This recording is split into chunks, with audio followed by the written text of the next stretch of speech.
women are not as obsessed with control and power and domination as men are. Women generally don't commit crimes this heinous. You know, this is usually the domain of men. That's unfortunate.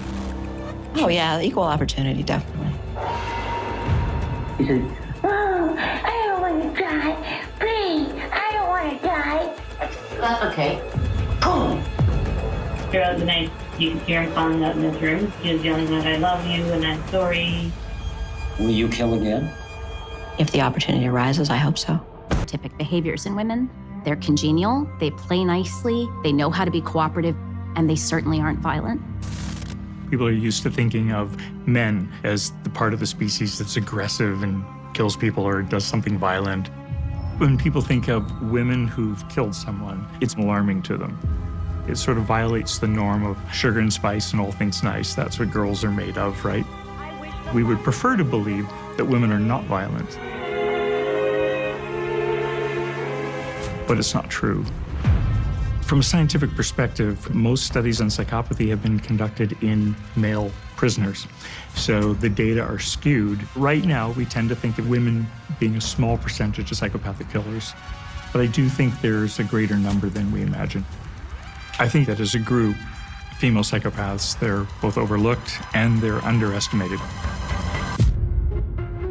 Over the years, popular culture has assigned labels to particularly heinous crimes that have been committed by females that have been thought to be psychopaths.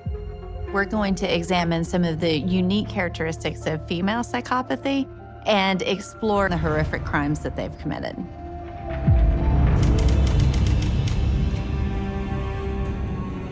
So normally if you use the term vigilante, people will think of a man, maybe even a cowboy film from the West. People will generally think of it as a man who's a vigilante trying to seek justice, Zorro. They don't think right away a woman. And that's why the female psychopath who is a vigilante flies under our radar. Vigilante is both judge and jury, and they decide who lives and who dies. And while we see male psychopaths that have that vigilante justice streak in their crimes, we do see that more often with female psychopathic offenders. One of the more notorious or well-known vigilante psychopaths is Aileen Wuornos.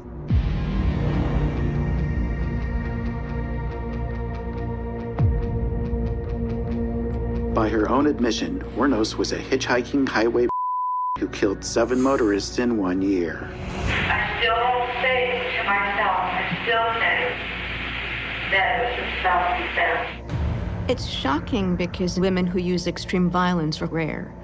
And so, as human beings, we are always attracted to or respond to things which are rarer. We idealize womanhood in very stereotypical and unrealistic ways, which then leads to the flip, where we then sensationalize their violence. So men's violence is normalized, and women's violence is sensationalized. When Wuornos is initially caught, she claims that she killed these men because she was sexually assaulted by them, she was physically beaten by them. But the evidence just doesn't support that. What we know is some of the victims were actually shot in the back. To make matters worse, Wuornos stole their cars, she stole their wallets, and robbery was a secondary gain. Aileen is a woman who has an upbringing that is not trauma-free. She has a history of abuse and decides that it would be fine to rid the world of men who then solicit sex workers. So she's able to seduce men with the promise of having sex with them and then killing them. It's her way of cleaning up the world. From a psychoanalytic perspective, she's paying the world back for whatever abuse she suffered. There's also a sense of gratification. They're fulfilling a fantasy of something that they want.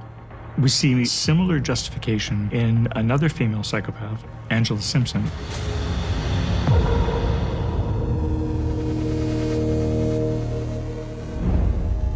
Wow, I killed Terry. How and why?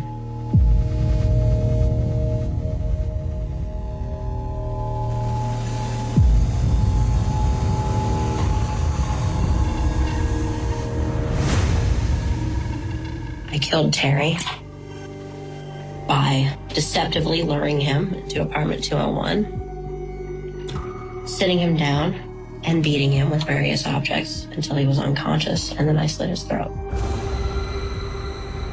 I told him upstairs, when I do give you some, I do, because that's what he kept asking me to do. Would you please? Oh, yeah. Is that what he thought he was going to get? Exactly. That's why I deceptively lured him up there. The use of sex or promises of sexual favors and sexual interactions or flirting is a strategy that female offenders do use more so than male psychopathic offenders. In the case of both Warnos and Simpson, we see that they were able to use this tool of promises of sex and sexual favors to lure their victims in. Ultimately, in the process, these women found a way to access them when their guards were down, and they were in essentially their most vulnerable state. Why? Why? Because Terry told me that he was an informant. He said that he met with the DA periodically, still, regarding cases that are, I don't know, 10 to 16 years old, crazy. I proceeded to beat him to death. With the tire iron? Tire iron, a stick, a hammer. Yes, I did have my hammer. There's no evidence that the victim was ever an informant. Simpson's outlook is that she is superior to most people in that she gets to decide who's a snitch. She gets to decide if they live or die. Simpson is describing her act of killing men. It's so matter of fact while she's eating, just mentioning that she has stabbed, tortured him, as if it's the same thing as asking for potato chips or a Diet Coke. There's nothing shocking about it. And this is one of the traits that we do talk about in psychopathy, that people have low empathy and that they seem callous and indifferent to other human life. And this is a feature that we don't automatically associate with women. I was very high just on the act alone, dude. Men are usually thought of as being stronger, bigger, and more dominating of women. And in this situation, she's flipped the power dynamic. It's the male who is helpless and who is bound, and she is fully in control of everything that will happen to him, including his death. We've all heard the phrase that hell hath no fury like a woman that's scorned. Generally, female psychopaths tend to be less physically violent and more interpersonally aggressive and manipulative than male psychopaths. However, when women psychopaths are betrayed or rejected, sometimes they do become violent, as we'll see in the case with Jodi Arias.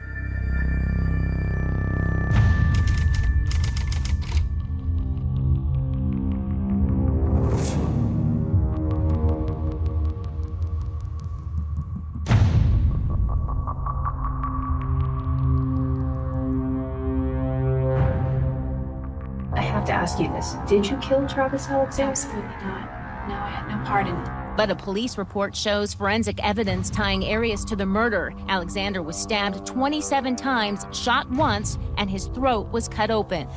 Jodi Arias, upon hearing that her ex-boyfriend was going to be going away with another woman, became triggered because it was the ultimate rejection for her. Basically, it said, he's moved on, and now she no longer has control over him.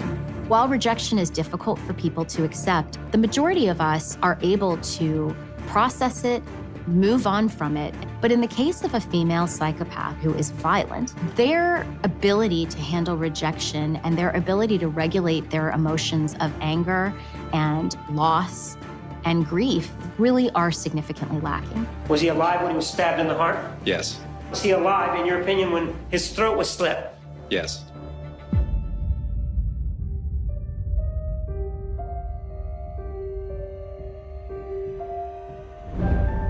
Normally, when we hear that term about scorn, we always think of a romantic relationship where people have been attached and then the relationship's fallen apart.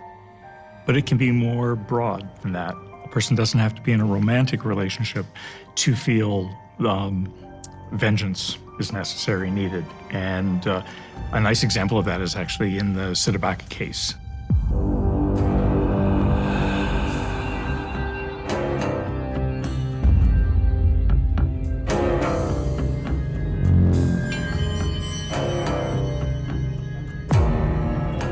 Is he dead? Should he be? Yes. If he was dead, why would he be dead? From what? Killing him.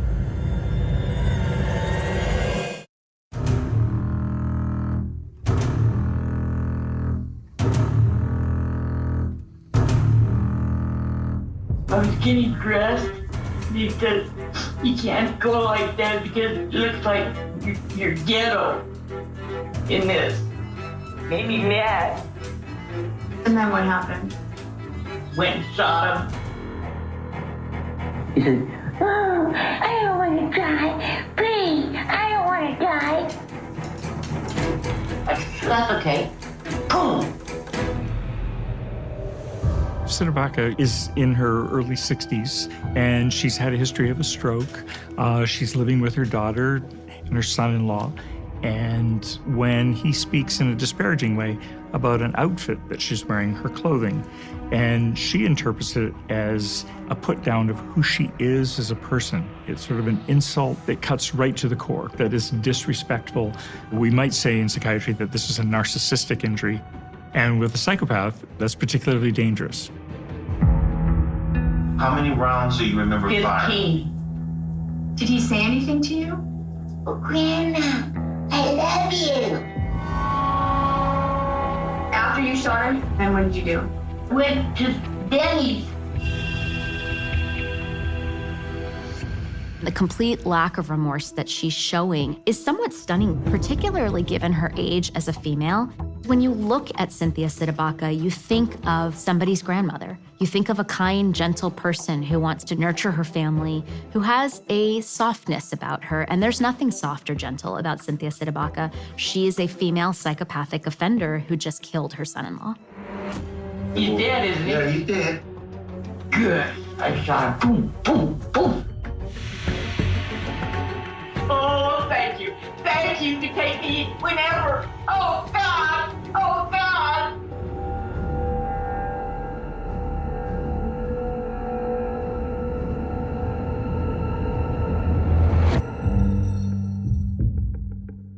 In our culture and society, oftentimes elderly women are invisible. They're not seen as authority figures. They're also not seen as sexual creatures or as attractive individuals any longer. Female psychopathic offenders oftentimes are aware about how society perceives them, as well as the stereotypical expectations of how a female will behave. And that isn't any more true than Dorothea Puente.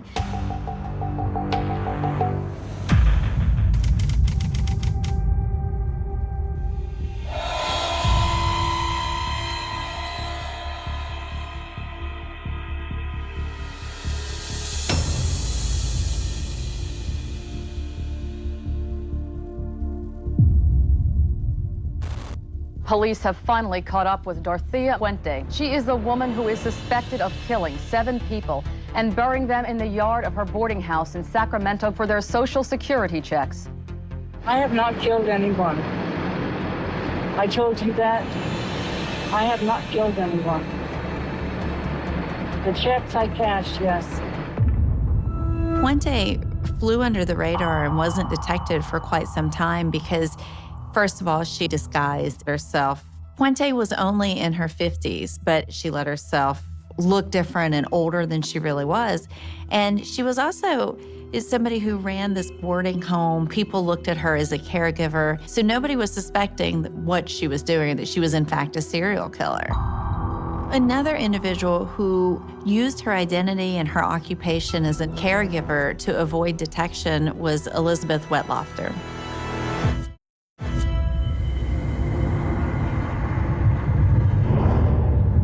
I knew the difference between right and wrong, but I thought this was something that God or whoever wanted me to do.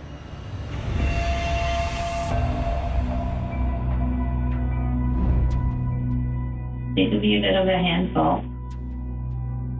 He would grab the nurses across the aesthetics. But he did touch me inappropriately once.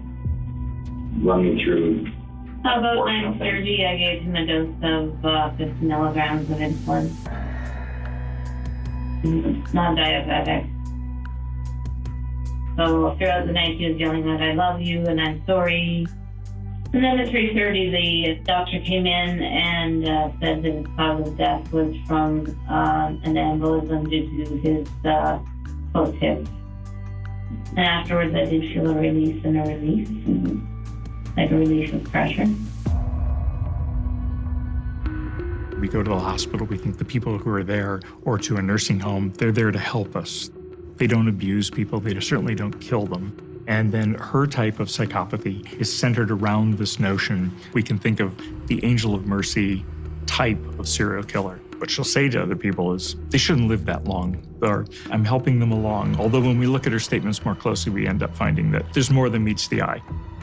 What's different about the way female psychopaths engage in violent behavior versus male psychopaths is that when they are violent, sometimes it's a little more discreet, whereas we might expect a male to stab someone or shoot someone. In this case, it's much more subtle, and it also makes it more difficult to detect. So in the case of Ms. Wetlaufer, she is in a system that also facilitates her access to people and her access to drugs. And we do know that women who kill may be more likely to use poisons or medications. For many female psychopaths who kill, they'll choose a poison or choose something that's not violent. And so for a psychopath who's working in a healthcare system, it fits in a very hand-in-glove sort of way that there are drugs available that are normal, but in certain doses are lethal. So they're not obvious poisons. They have access to them. They can administer them to people. And it makes the deaths usually go unnoticed. They're attributed to either death of natural causes or something else. And this does fit with what we know, at least in part, about female psychopaths. If they choose to kill, it tends to be a less violent method.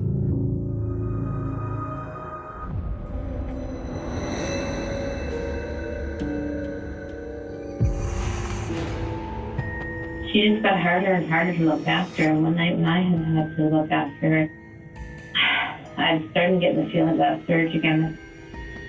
So, yeah, I overdosed her. When you work in a nursing facility, you're expecting patients to have some behavioral and/or emotional difficulty. She's accepted a role as a nurse, as a caregiver to people who need help, and she's ultimately using that to kill people. She's a great example of a female psychopath. She's using her knowledge and her role as a caregiver to kill someone in a way that's very discreet and could have flown under the radar for who knows how many more victims had she not come forward. I decided I didn't want to nurse anymore. I didn't want to hurt anybody anymore.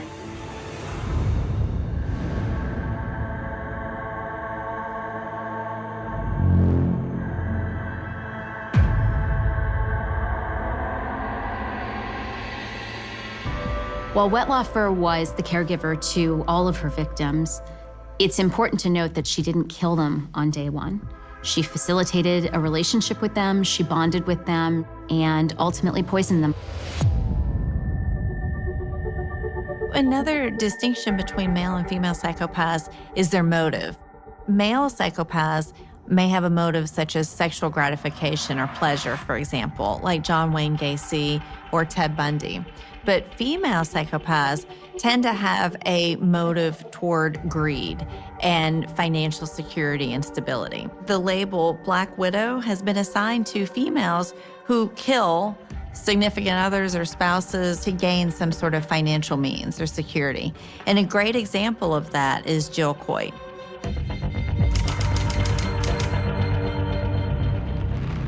This Southern belle, once a former model and beauty queen, has been married 10 times, and no less than 2 of her husbands have died in mysterious circumstances. There was always a different person, a different man. Her youngest son, William, doesn't remember much about his father, Clark. He was just 3 years old in 1972 when his dad was found murdered. Jill Coit was the cops' #1 suspect. I have never murdered anyone, and I definitely did not murder Mr. Coit. To this day, the case remains unsolved. Jill received almost $200,000 in stocks and bonds from her husband's estate. Jill Coit is an individual who married multiple times. She married men and lured them out of money, out of their life savings, out of their homes. She got them to take care of her children while she moved on to her next victim. She made up fantastic stories to gain their sympathy. I don't smoke or drink. I guess my greatest sin is that I get married. Ultimately, Jill Coit ends up marrying a gentleman named Jerry Boggs. When Jerry figured out that Jill was a liar, his mission was to make sure that everybody knew that Jill Coit was a fraud. Ultimately, he sued her for fraud. 6 days before that trial was set to begin, Jill convinced her new boyfriend to dress in a disguise, women's clothing, a wig, and to enter the home and shoot and kill Jerry Boggs.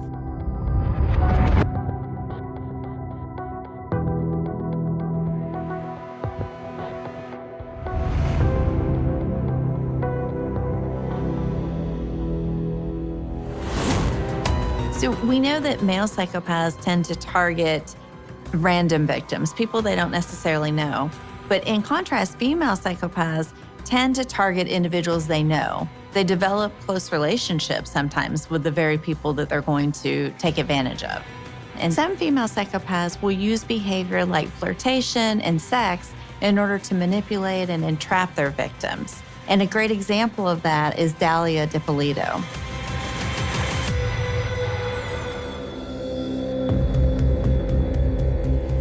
Listen, we had a report of a disturbance at your house, and there were shots fired. Is your husband Michael? Okay, I'm sorry to tell you, man, he's been killed.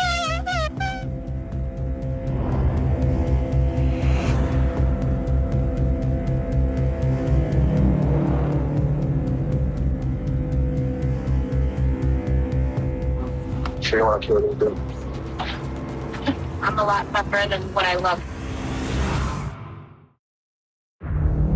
How long have you guys been married? Not even a year.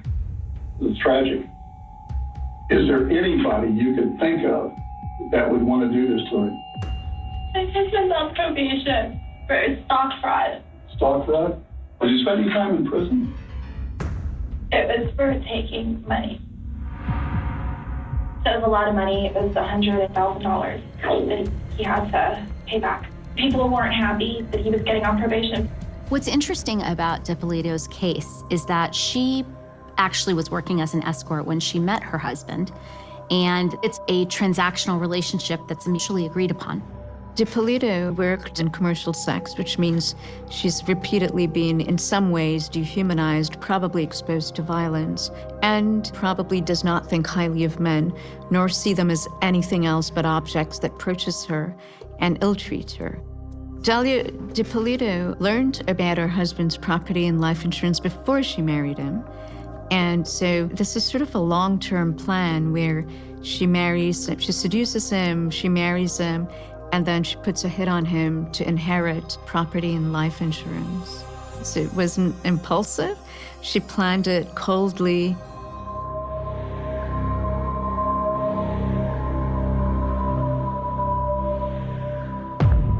That's how I'm gonna do it. The robbery went bad. Now, once that's done, you know, I'll wait a few days. I'm not gonna call you right away because the police gonna be all over the Understand? I'm a lot tougher than what I look. I know you think you're like, oh, what a cute little girl, whatever. But I'm not. When DiPolito tells the undercover officer, who she thinks is a hitman, that she's tougher than she looks, and she knows that he sees her as a cute little girl, what she's actually giving us is a little bit of insight and awareness into what she knows about how to manipulate others. While DiPolito believes she's going to walk out of this as a single rich lady, she's about to find out that her reality is absolutely not coming true.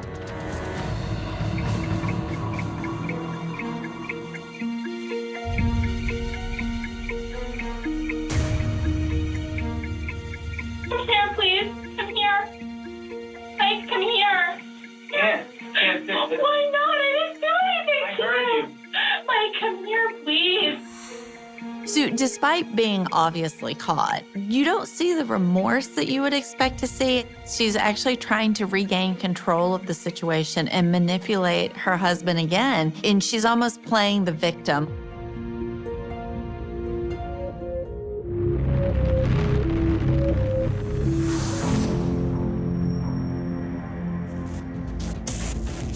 Oftentimes, society doesn't find it hard to see women as fragile and frail, the damsel in distress, that victim that needs rescuing. But when you have a female psychopath who knows that about society and uses that to their advantage, what you might actually have is not a damsel in distress, but a stone-cold killer, like the case of Pamela Smart.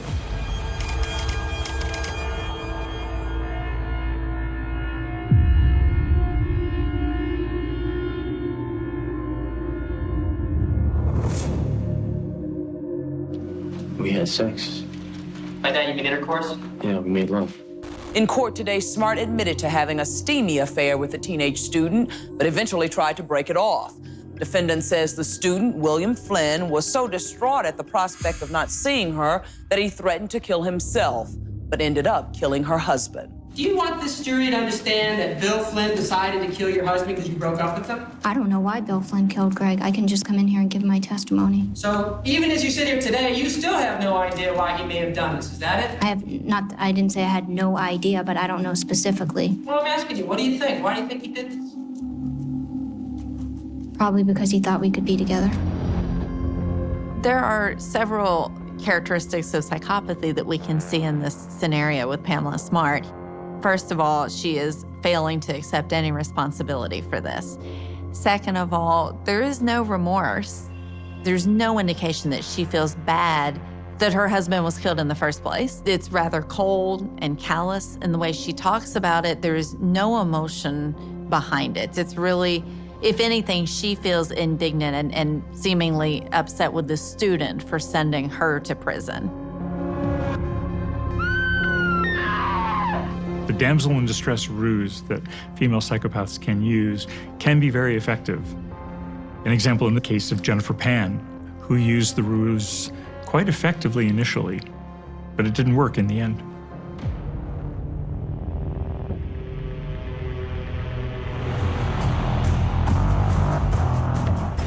Help me, please. I need help. I don't know my parents are. Some people broke into our house. Okay, you heard gunshots? They had guns, and they were holding me at gunpoint. Please?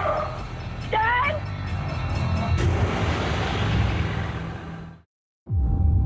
I, upstairs in my room, called it a night with the TV on. I believe that was around 9:30 or so. Suddenly, I could hear the voices. And a guy was there, and he came at me and had string in his hands and tied my arms back and said, I have a gun behind your back. Do what I say. If you do what I say, then no one will get hurt. Where is the money? Show me where your money is.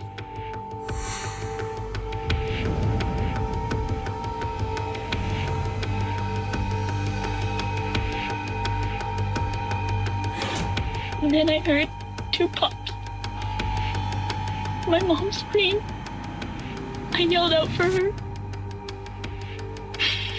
And at that point, I had my phone on me, behind me, that I had hidden there that they didn't know about. I whipped up the phone and I called 911. But I still hadn't heard anything from my mom, and all I could hear was my dad running on the street, moaning and making sounds. She keeps holding her hand over her heart. She speaks in a soft voice, is trying to cry at times. She looks vulnerable. We do have that instinct as humans to try and help another human in distress. And so it's effective as a ruse because it lets the psychopath go undetected if we think we're helping the victim and we don't realize we're actually helping the murderer. But it doesn't take long for the detectives to figure out that something doesn't quite add up. Stand up and turn around. Put this in the side that you believe it was in. Put your hands behind your back, exactly how you remember they were. They tied my upper arm around the banister, but my hands were bound together. So now how can you get to the phone, and how do you make the phone call? You made me, now I feel like I've said something wrong.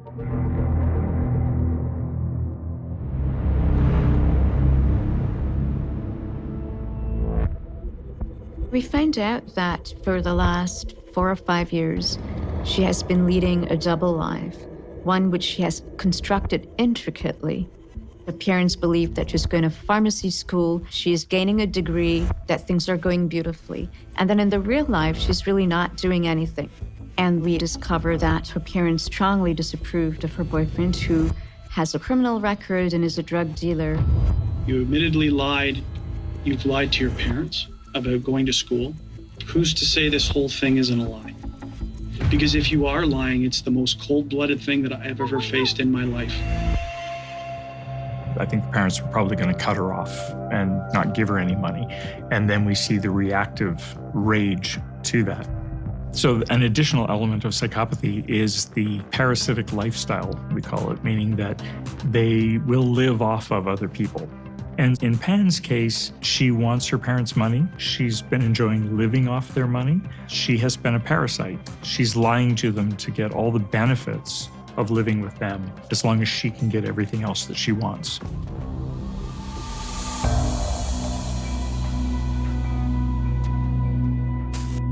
Pan says he saw his daughter Jennifer untied, whispering back and forth with one of the intruders, and he described that conversation as soft and friendly. He says he could hear his wife begging for their daughter's safety. "Don't hurt her," she cried, and then the trigger was pulled.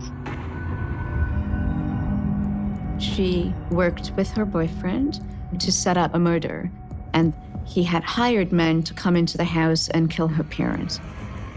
She could no longer keep up the lies, so that her entire world was going to collapse. To want to hear your parents get killed, or to see it, rather than asking someone to come in and kill her parents while she's away, it means she's much more callous and cold-hearted.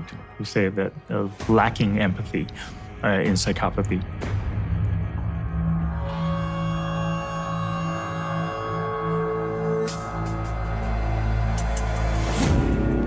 When we think about parent and child relationships, in the case of Jennifer Pan, parents don't think that their children would ever harm them. As they get older, they put trust in their children to take care of them, to care for them, and to remain watchful. We also think of parent-child relationships in the reverse, that parents are charged with keeping their children safe, except in the cases of female psychopathic killers, what we think of in popular culture as mommy dearest. And that couldn't be more obvious than in the case of Susan Smith.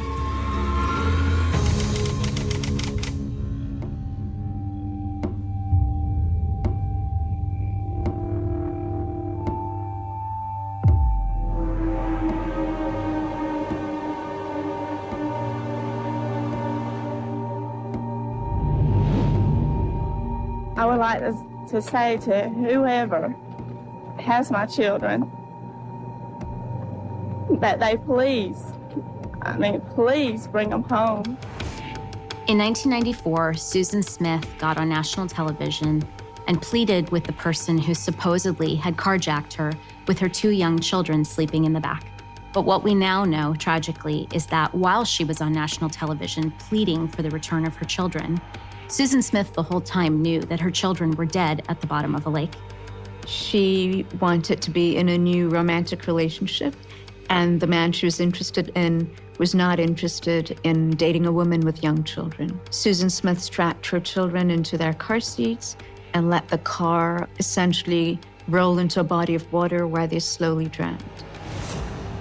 For a woman to turn around and kill her kids is not right. There's no way to explain it. You can't even understand it. It's shocking because, in fact, women who use extreme violence are quite rare. We are primed as a culture to be more in shock when women are violent, where we normalize men's violence. If someone has psychopathic traits and they become a mother, it might change things for a little while. And the part that's narcissistic, she might be excited at the idea of creation or birth. But once the reality comes in, the deep personal sacrifices, the loss of time, where you put your money, the perhaps absence of attention from potential partners, it immediately and quickly becomes less exciting. To be a successful, effective parent, your children's needs oftentimes come before your own. And in the case of Elaine Campione, that was something that smacked her in the face when she and her husband separated, and he filed for full custody of both of their daughters. And you know, everything, God, I hate you. I truly, truly hate you.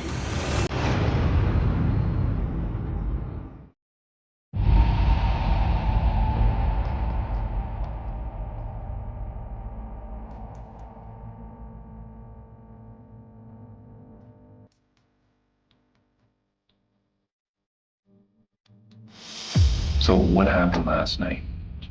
Sophia was having a bath. It's like the usual routine that we always take. So what happens when she's finished her bath?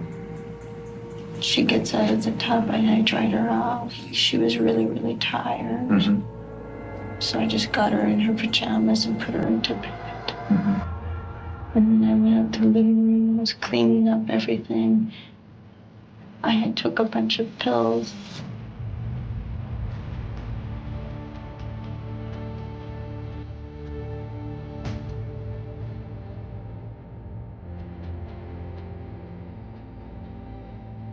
Elaine Campione's sense of self-worth, her identity, and her entire sense of self was based on the idea that she was this perfect mother. She was doting over the children, she was a loving mother, and ultimately, her ex-husband's decision to leave the family was not just a rejection of her, but it was him rejecting her daughters. This is Campione's narrative. So her ex-husband now files for full custody in court. So in her mind, Elaine Campione only has one choice. I was getting really retired. I curled up with Sophia. She was cold. Mm-hmm. Usually they turn and cuddle in with me. They weren't cuddling in with me. Mm-hmm. And Sophia had weird colored lips. Mm-hmm. And I looked at Serena, and she was looking weird too. Mm-hmm. And that's when I thought there was something wrong. What she's essentially describing are the postmortem effects of her having drowned them to death. And after Elaine Campione drowns each of her daughters and then dresses them up in cute little princess dresses, curls their hair, and puts them to bed, dead. And while it may seem like Elaine Campione is having a psychotic episode and she's out of touch with reality, what we know from the rest of the case file is this was just another example of Campione's attempts to manipulate investigators. At any point, did you push her under the water? No. These are my babies. I've been trying to teach them not to be scared of the water. Did you kill both of them? I cannot speak without an attorney present. So her performance appears theatrical. It appears as if she's saying what she thinks will help her manipulate the situation. She's acting the way she thinks might be helpful for her, pretending as if she has no idea what's going on. She actually very clearly does just a few minutes later whenever she asks for a lawyer. Hey, Serena, who loves ya? Mommy. Who loves you the most? That much? Oh, I think I love you more than that. She created this video of her girls just before she murdered them. She's presenting herself as this very loving mother. It's almost like she wanted to create this to further hurt her ex-husband, to show him, look at your beautiful girls, look how much we loved each other. And then she murdered them. So it's another way for her to exact callous vengeance against him for seeking custody. Recording this because Leo and there, you know, everything's gone, gone. I hate you. I truly, truly hate you. You didn't care about our babies. You didn't care about me. You care about yourself. All you did was hurt us. You were an evil, horrible man. And I'm just going to God, because God is the only one who cares and who can protect me. Because you are the devil, Leo. You are the psychotic devil. At least the girls and I will be together in heaven, protected and safe from you. She ended up taking a handful of pills, and by all accounts, it appears she did not expect to wake up. And this was really her last memorialization of what kind of mom she was and what she wanted to be the narrative. And consistent with what we see with many psychopathic individuals, her need to remain in control of the narrative prevailed right up until the end.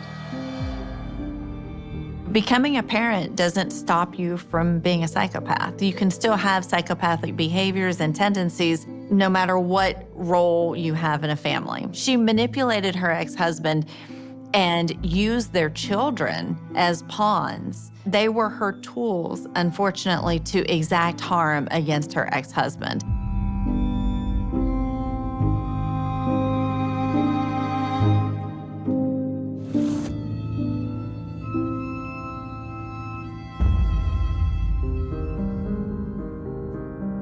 There are female killers, and yes, they're very violent, but they are rare. I think that's important to say. 80 to 90% of homicides are committed by men. And the remaining homicides that are committed by women, most of it is in self-defense. That is not true of men. It's important to focus on cases of women who are psychopaths because it's a cultural blind spot. It helps us remember that there are female psychopaths and there's male psychopaths, and that to be equally protected against both, I think we need to be able to look for those signs and understand how sometimes cultural stereotypes will blind us right away to seeing those signs. The female psychopath, while it is a seemingly rare population, what we also do know, which is somewhat humbling, is that the female psychopath may go more undetected. What makes them more dangerous? June 13th, 1980, began like countless other summer mornings in Wiley, Texas. The air was already warm before the sun had fully climbed above the rooftops. Lawns shimmered beneath a thin veil of humidity. Sprinklers clicked rhythmically across quiet neighborhoods, painting arcs of water over neatly trimmed grass. Pickup trucks rolled slowly through residential streets. Children laughed somewhere in the distance, their voices drifting between modest brick homes where front doors were rarely locked and neighbors knew one another by first name. Nothing about that Friday suggested history was waiting behind an ordinary front door. Nothing suggested that by sunset, one house would become the center of one of the most disturbing homicide cases America had ever witnessed.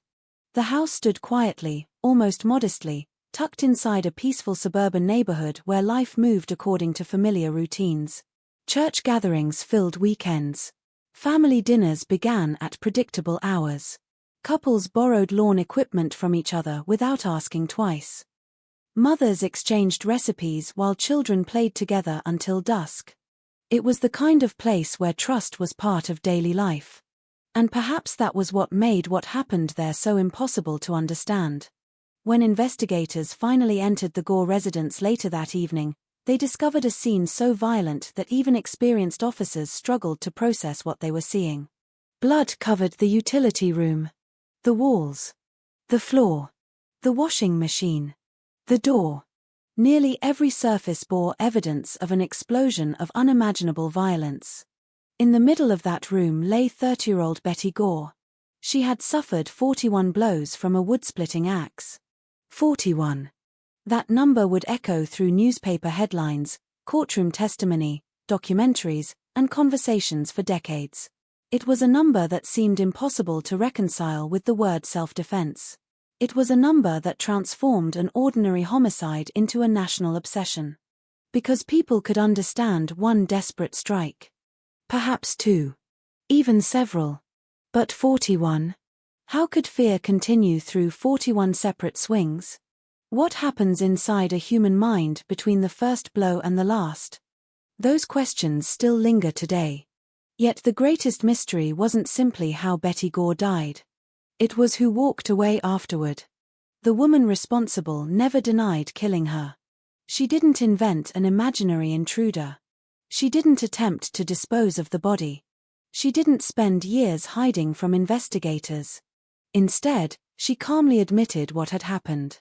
Yes, she had killed Betty Gore. But according to her, it had been an act of survival. Her name was Candy Montgomery, a devoted church member, a wife, a mother of two, a volunteer, the woman other parents greeted at school events, the friend invited into neighborhood homes without hesitation. There was nothing about her appearance that matched the image most people carried of a murderer. No history of violent crime. No criminal record. No reputation for explosive anger.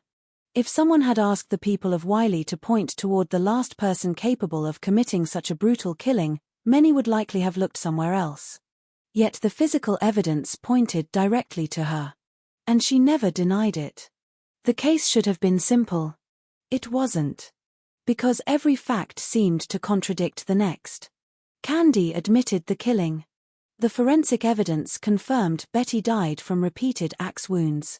There had been no robbery. No unknown suspect. No mystery surrounding who held the weapon.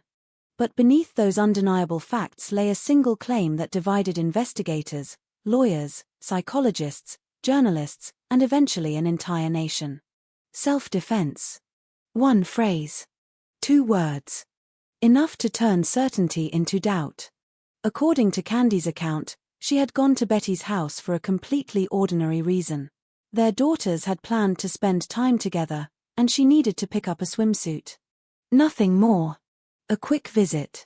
The kind of favor neighbors exchanged every day. Instead, that simple errand became the final chapter of Betty Gore's life. Candy would later describe a confrontation that escalated with shocking speed. An accusation. A confession. An axe. A struggle. Then violence beyond imagination. No one else was there. No witnesses watched the argument unfold. No camera recorded those final moments. Only one woman survived to tell the story. And the other never had the chance. That silence became one of the most powerful forces in the entire investigation. Because every reconstruction of the crime ultimately depended upon believing or questioning the account of the only living participant. The courtroom would eventually become a battle between 2 competing versions of reality. One portrayed Candy Montgomery as a calculating woman whose past affair with Betty's husband ended in murder after a confrontation she could not emotionally survive. The other portrayed her as a terrified victim who fought desperately for her own life until instinct overwhelmed reason.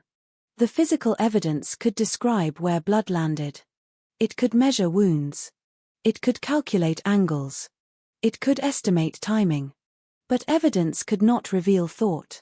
It could not explain fear. It could not tell a jury what happened inside the minds of 2 women trapped inside a small utility room where only one would emerge alive. As the investigation unfolded, another revelation shocked the quiet community. Candy and Betty had not simply known each other. They had been connected through church. Through family. Through friendship. And through a secret that had remained buried for years. Candy had once carried on an affair with Betty's husband, Alan Gore. The affair had ended before the killing. Or so everyone believed. The discovery transformed public perception almost overnight. What first appeared to be a spontaneous act of survival suddenly carried the shadow of betrayal, deception, resentment, and unresolved emotion. Was the confrontation truly unexpected? Did Betty discover the affair only moments before her death? Or had years of hidden tension finally erupted into irreversible violence? No answer could be proven beyond every doubt. Every possibility left another question behind. Then came the verdict that stunned America. Not guilty. Despite admitting she had killed Betty Gore. Despite 41 axe wounds. Despite one of the bloodiest crime scenes Texas had seen in years. Candy Montgomery walked out of court a free woman. For many, the decision felt impossible to accept. For others, it reflected a principle at the heart of the justice system. If prosecutors cannot eliminate reasonable doubt, a conviction cannot stand. More than 4 decades later, opinions remain deeply divided. Some believe the verdict protected a woman who genuinely fought for her life. Others believe justice never truly reached Betty Gore. Between those 2 beliefs lies a story that refuses to disappear. It is a story about marriage, loneliness, faith, secrecy, desire, fear, trauma, memory, and the terrifying uncertainty that can exist inside a single room where no one else was watching. This is not merely the story of an infamous homicide. It is the story of 2 families whose lives were permanently shattered on an ordinary summer morning. And it begins long before the first swing of an axe. Long before police tape stretched across the Gore home, before courtroom sketches filled newspapers, and before television audiences debated guilt and innocence decades later, there was simply a town that believed it understood itself. Wylie, Texas, in the late 1970s was not a place where people expected to become part of America's true crime history. It was growing, but it still carried the rhythm of a small community. New neighborhoods appeared alongside open fields. Pickup trucks outnumbered luxury cars. Church bells marked the passing of the week as reliably as calendars did. Children rode bicycles until the streetlights flickered on, and parents rarely worried about who might be watching from behind a curtain. It was a place where familiarity created comfort. The same faces appeared every Sunday in church pews. The first moments after a violent crime are often filled with confusion.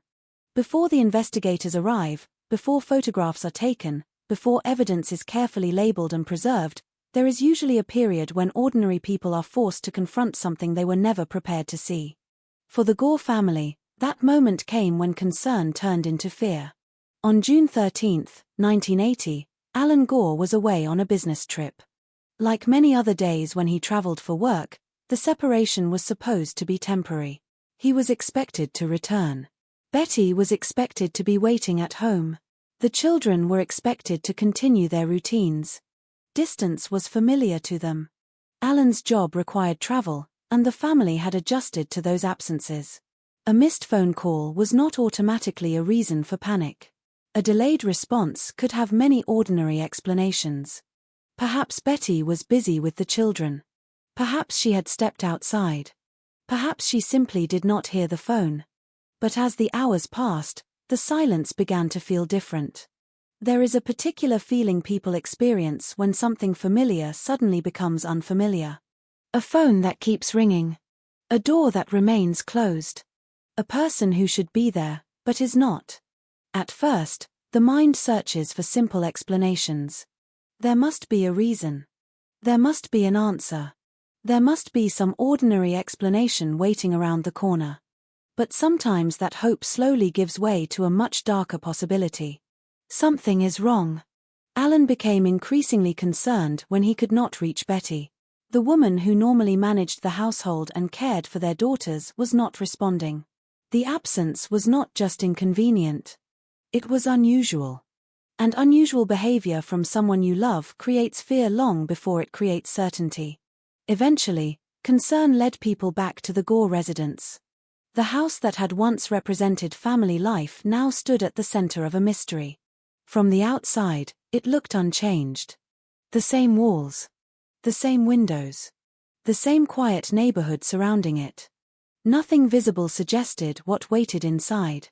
That contrast, the peaceful appearance of the home against the violence discovered within, became one of the most disturbing elements of the case. When people entered the residence, they found evidence that something terrible had occurred. The scene immediately indicated that this was not an accident. This was not a disappearance. This was a homicide. The discovery of Betty's body transformed the investigation instantly.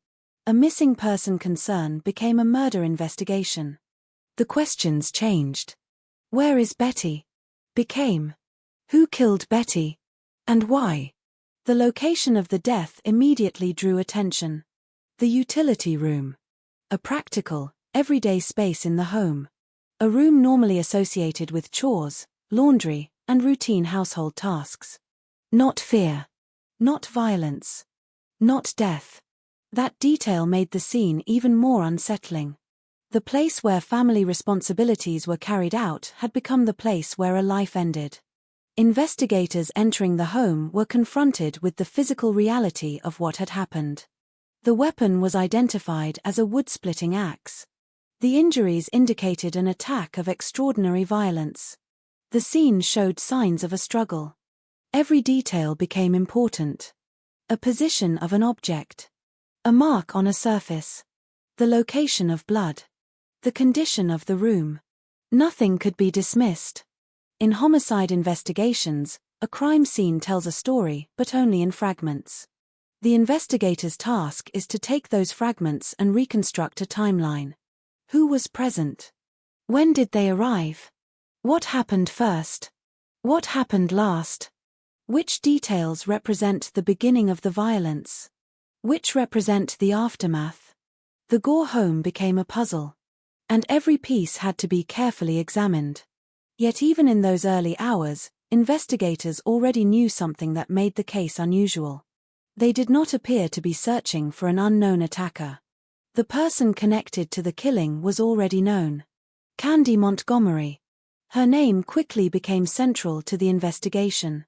The connection between Candy and Betty changed everything. Without that relationship, the case might have appeared to be a random act of violence. But this was not random. The women shared a history. Their families knew each other. Their children knew each other. Their lives had overlapped for years. And investigators soon discovered the most significant part of that history. Candy Montgomery and Alan Gore had once been involved in an affair. That revelation provided investigators with a possible motive. It also changed how the public viewed the case. The story was no longer only about a brutal killing. It became a story about secrets. About marriage. About betrayal. About what happens when hidden truths finally come into the open. However, investigators still faced an important challenge. A possible motive does not automatically prove what happened. Knowing that two people had a complicated history does not reveal exactly what occurred during a private confrontation. The physical evidence had to be examined. The statements had to be compared. The timeline had to be built. And most importantly, investigators had to determine whether Candy's explanation matched the evidence. According to Candy's later account, she had not gone to the Gore home intending violence. She said the encounter changed suddenly after Betty confronted her about the affair. She claimed Betty became threatening. She claimed she feared for her life. She claimed the axe was used during a struggle. But the scene presented a difficult question. Could the evidence support that explanation? Or did it tell a different story? The investigation would now move into its most critical phase. Detectives would begin interviewing everyone connected to the case. They would examine relationships. They would study behavior before and after the killing. They would search for anything that could confirm or challenge the story they had been given. Because in a case where only one person survived the confrontation, every detail mattered. Every word. Every action. Every decision. The truth would not come from a single discovery. It would come from the accumulation of small pieces. And as investigators began putting those pieces together, they would uncover a case far more complicated than anyone in Wiley had expected. A case where the biggest question was not who killed Betty Gore. Everyone already knew that. The question was whether the person who killed her was a murderer. Or someone who believed she had no other way to survive. Once investigators arrived at the Gore residence and the reality of what had happened became clear, the nature of the case changed completely. This was no longer simply a tragic death inside a quiet suburban home. It was a homicide investigation. Every assumption had to be questioned. Every detail had to be preserved. Every person connected to the victim had to be considered. The first hours after a murder are often the most important because memories are still fresh, emotions are raw, and the timeline has not yet been altered by speculation. Investigators begin with the physical world, the things that cannot speak but can reveal pieces of what happened. The Gore home became a place of careful examination. The utility room, once an ordinary part of family life, became the center of the investigation. The walls, the floor, the objects inside the room all became silent witnesses. Detectives examined the location of the weapon. They documented the condition of the room. They studied the evidence left behind by the struggle. Every mark had meaning. Every position raised questions. The goal was not simply to understand how Betty died. The goal was to understand the sequence of events that led there. In homicide investigations, timing is everything. A few minutes can separate an argument from an attack. A few seconds can separate fear from action. A person's first movement can change the meaning of every movement that follows. That was especially important in the Gore case because the central legal issue would eventually become the difference between self-defense and murder. Self-defense depends on perception. It depends on whether someone reasonably believed they were facing an immediate threat of serious harm or death. It depends not only on what happened physically, but on what the person believed was happening at that moment. That made the investigation unusually complex. The evidence could show the result. It could show what happened to Betty. But investigators also needed to understand the circumstances that led to that result. What caused the confrontation? Who initiated the violence? Was the encounter planned? Was it spontaneous? Did emotions suddenly explode? Or was there something more deliberate behind it? To answer those questions, detectives turned their attention toward the relationships surrounding Betty. And almost immediately, one relationship stood out. Candy Montgomery. Before the killing, Candy had not been viewed as an outsider in the Gore family's life. She was someone familiar. Someone connected through church. Someone whose children interacted with Betty's children. Someone who had been welcomed into the same social circles. That familiarity made the discovery of the affair between Candy and Alan Gore especially significant. For investigators, it provided a possible explanation for why the two women might have reached such a devastating confrontation. The affair had occurred before the murder.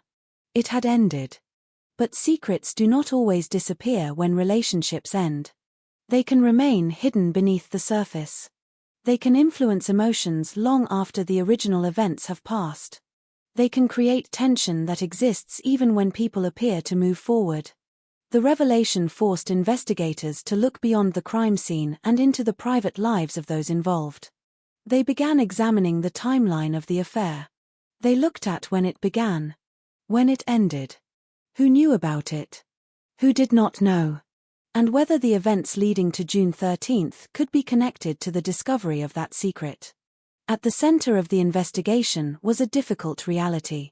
Candy Montgomery was both a witness and the person responsible for Betty's death. She was not denying the killing. She was offering an explanation for it. That distinction mattered. In many murder investigations, the first major challenge is identifying the person responsible. Here, the challenge was determining intent. Why did it happen? What was happening in those moments? What did Candy believe she was responding to? The investigators would have to examine not only the facts of the case but also the credibility of the person telling the story. And credibility can be one of the hardest things to measure. People remember events differently. Stress can affect memory. Fear can influence perception. Trauma can change how someone experiences and later describes a moment. At the same time, people can also shape their stories to protect themselves. That was the difficult balance investigators faced. They had to consider Candy's explanation while also examining whether the physical evidence supported it. The public reaction added another layer of complexity. As details began spreading beyond Wiley, people formed opinions quickly. Some saw the case as a story of betrayal and revenge.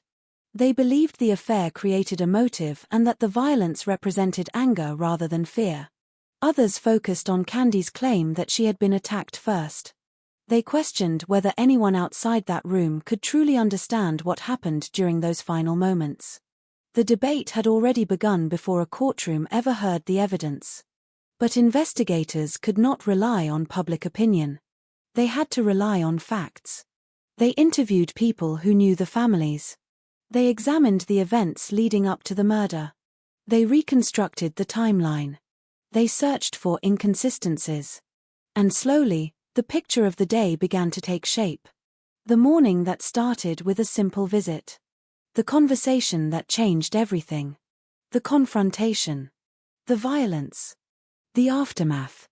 Piece by piece, the investigation moved closer to the question that would define the entire case. Was June 13, 1980, the result of a planned act driven by resentment? Or was it a sudden moment of terror that escalated beyond anyone's control? The answer would determine not only Candy Montgomery's future, but also how history remembered Betty Gore.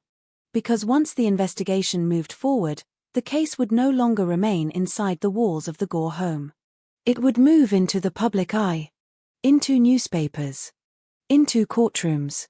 into a national debate about fear, responsibility, and the limits of self-defense. But before the world would hear the arguments, investigators still had to uncover one crucial thing: the story of what happened after the axe fell. Because the moments following a crime can reveal as much as the crime itself. The same families gathered at school functions. The same conversations repeated over backyard fences. People celebrated births together. They mourned losses together. They trusted one another because that trust had never really been tested. Until June 13, 1980. The murder of Betty Gore did more than end one woman's life. It shattered an illusion. It forced an entire community to confront a frightening possibility: the greatest danger does not always arrive from outside. Sometimes it has already been invited in. Sometimes it smiles across the dinner table. Sometimes it sings beside you in the church choir. Sometimes it is someone whose children play with yours. That realization lingered long after the blood had been cleaned from the floor. As the story spread beyond Texas, newspapers searched for explanations. Television reporters searched for motives. Psychologists searched for patterns. The public searched for certainty. Instead, they found contradiction after contradiction. How could two women who attended the same church end up locked in a struggle that left one dead beneath 41 axe wounds? How could an affair that had supposedly ended months earlier still cast such a long shadow?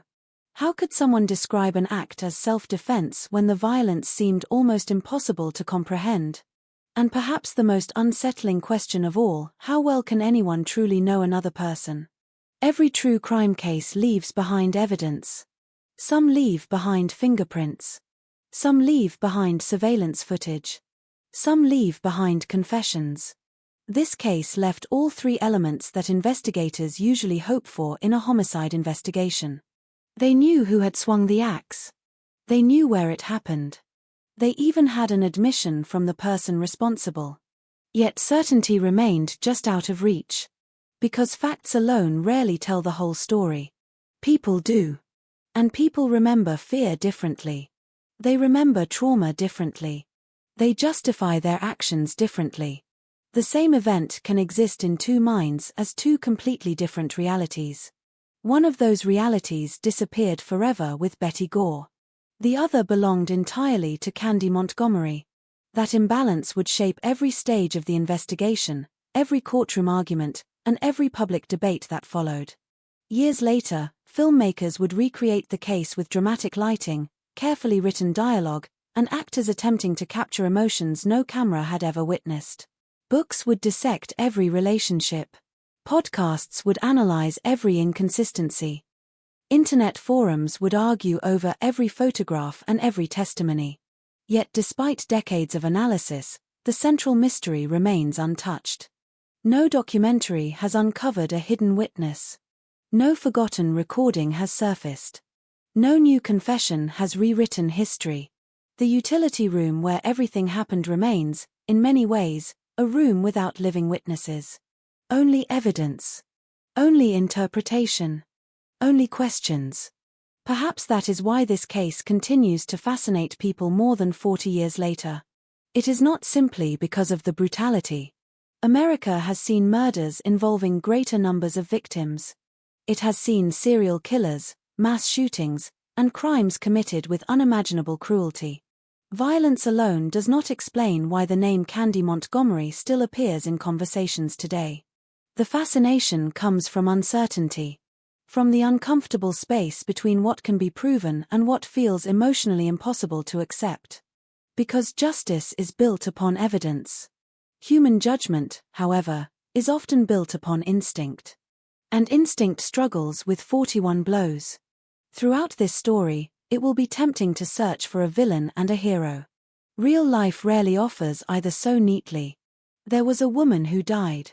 There was a woman who survived. There were husbands carrying secrets. Children who lost the ordinary lives they once knew. Families forced to answer questions from strangers. Jurors asked to make an irreversible decision based upon evidence that could never speak for itself. Everyone involved paid a price. Some paid with freedom from public scrutiny. Others paid with grief that never truly ended. Before we step into the quiet streets of Wiley, before we meet the people whose ordinary lives would become permanently intertwined, it is worth remembering one simple truth. History often announces itself with sirens. But tragedy almost never does. It begins in silence. In ordinary conversations. In routine decisions. In small compromises that seem insignificant at the time. A casual smile. An invitation. A secret kept just a little too long. No one wakes up expecting to become the subject of headlines. No one leaves home believing that a simple errand will be the last ordinary thing they ever do. Yet on one humid Friday morning in Texas, a woman drove to a friend's house intending to borrow a child's swimsuit. Hours later, one family would begin planning a funeral. Another would begin preparing for a murder trial. And a question that still has no universally accepted answer would begin its long journey through American legal history. What truly happened inside that house? To understand that, we have to return to the beginning, before the affair, before the suspicion, before the courtroom, and before the violence, to the lives of two women who, from the outside, seemed to have everything they had ever wanted. If there is one lesson that echoes through nearly every unforgettable true crime case, it is this: appearances are remarkably persuasive. A smiling family portrait can conceal years of loneliness. A quiet neighborhood can hide unbearable tension behind a single front door. A handshake exchanged after Sunday church can exist alongside secrets that no one else suspects. The Montgomerys and the Gores looked, to everyone around them, like families who had found the American dream. They owned homes. They raised children. They planned birthdays, attended church services, and shared meals with friends. Nothing in those routines hinted that their lives were already drifting toward a collision from which neither family would ever fully recover. Looking back with the benefit of hindsight, people often search for warning signs. They replay conversations, revisit photographs, and wonder whether the truth had been visible all along. Was there a glance that lingered a second too long? A silence that suddenly makes sense? A strained smile hidden in the corner of a family picture? The uncomfortable reality is that hindsight is generous with certainty. Real life rarely is. For the people living those moments, every day still felt ordinary. Every decision still seemed reasonable. Every tomorrow still looked predictable. That is what makes this story so haunting. It did not unfold in the shadows of organized crime. It was not driven by greed, political ambition, or the pursuit of wealth. Instead, it grew from something far more familiar: human relationships. Love. Marriage. Resentment. Expectation. Disappointment. Desire. Fear. These emotions are universal. Nearly everyone has experienced some version of them. Yet under the right, or perhaps the wrong, circumstances, those ordinary emotions can become extraordinarily destructive. As this story unfolds, we will encounter facts established through physical evidence, testimony presented under oath, and details preserved in official records. We will also encounter memories, interpretations, and competing narratives, accounts that cannot always be confirmed with complete certainty. Where the historical record leaves room for disagreement, we will distinguish between documented evidence and claims made by those involved. Because at the center of this case is a woman who can no longer speak for herself. Betty Gore's final moments have been reconstructed through forensic evidence and the testimony of the only surviving participant. That distinction matters. It reminds us that every retelling of this story carries an unavoidable limitation. There is no complete recording of the truth. Only fragments. Only evidence. Only the difficult task of piecing together what can be known, while acknowledging what cannot. And perhaps that is why this case has endured for decades. It resists easy conclusions. Every answer seems to open another question. Every explanation leaves a lingering doubt. Did terror alone account for the violence? Did years of hidden emotion erupt in a matter of seconds? Did trauma overwhelm reason? Or did something happen inside that small utility room that no courtroom, no psychologist, and no documentary will ever be able to fully explain? Those questions are not asked to sensationalize a tragedy. They are asked because they remain unresolved, and because the legal system itself was required to grapple with them under the highest standard of proof. As we move forward, this story is not an attempt to relive violence for its own sake. It is an examination of how ordinary lives can unravel, how hidden choices accumulate over time, and how a single morning can alter the futures of everyone connected to it. Behind every headline was a daughter who lost her mother. A husband who returned home to a scene beyond comprehension. Children whose memories of childhood would forever be divided into two eras, before June 13, 1980, and after it. Behind every court transcript were real people carrying grief, fear, shame, and uncertainty in ways that no verdict could fully resolve. The courtroom eventually delivered its judgment. Public opinion never did. More than 4 decades later, the case of Candy Montgomery continues to provoke debate, not because all the facts are unknown, but because the known facts can be interpreted in profoundly different ways. That tension between evidence and interpretation, between law and emotion, between certainty and doubt is what makes this case one of the most enduring and unsettling true crime stories in modern American history. Before we examine the choices that led to that fatal morning, we must first understand the world in which those choices were made. Because no tragedy begins with its final act. Every ending has a beginning. And in Wiley, Texas, that beginning looked almost indistinguishable from happiness. The Texas sun has a way of making everything appear brighter than it truly is. On clear mornings, the light settles gently over open fields, stretches across quiet roads, and reflects from rows of modest brick homes until the entire neighborhood seems wrapped in warmth. The air carries the scent of freshly cut grass, damp earth, and distant barbecue smoke drifting lazily from someone's backyard. Pickup trucks rumble past without hurry. Children chase one another across front lawns while parents wave to neighbors they have known for years. At first glance, Wiley, Texas, in the late 1970s looked like a place untouched by the anxieties consuming larger American cities. Located northeast of Dallas, Wiley was still small enough that familiar faces appeared almost everywhere. Grocery shopping rarely happened without stopping for conversation. Church wasn't simply a place of worship, it was the center of social life.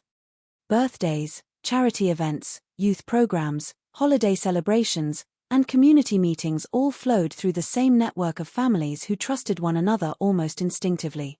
People didn't merely live beside each other. They lived with each other. If someone's car wouldn't start, a neighbor arrived with jumper cables before a tow truck could be called. If a family welcomed a new baby, casseroles appeared on their doorstep. If someone became ill, prayer circles formed almost immediately.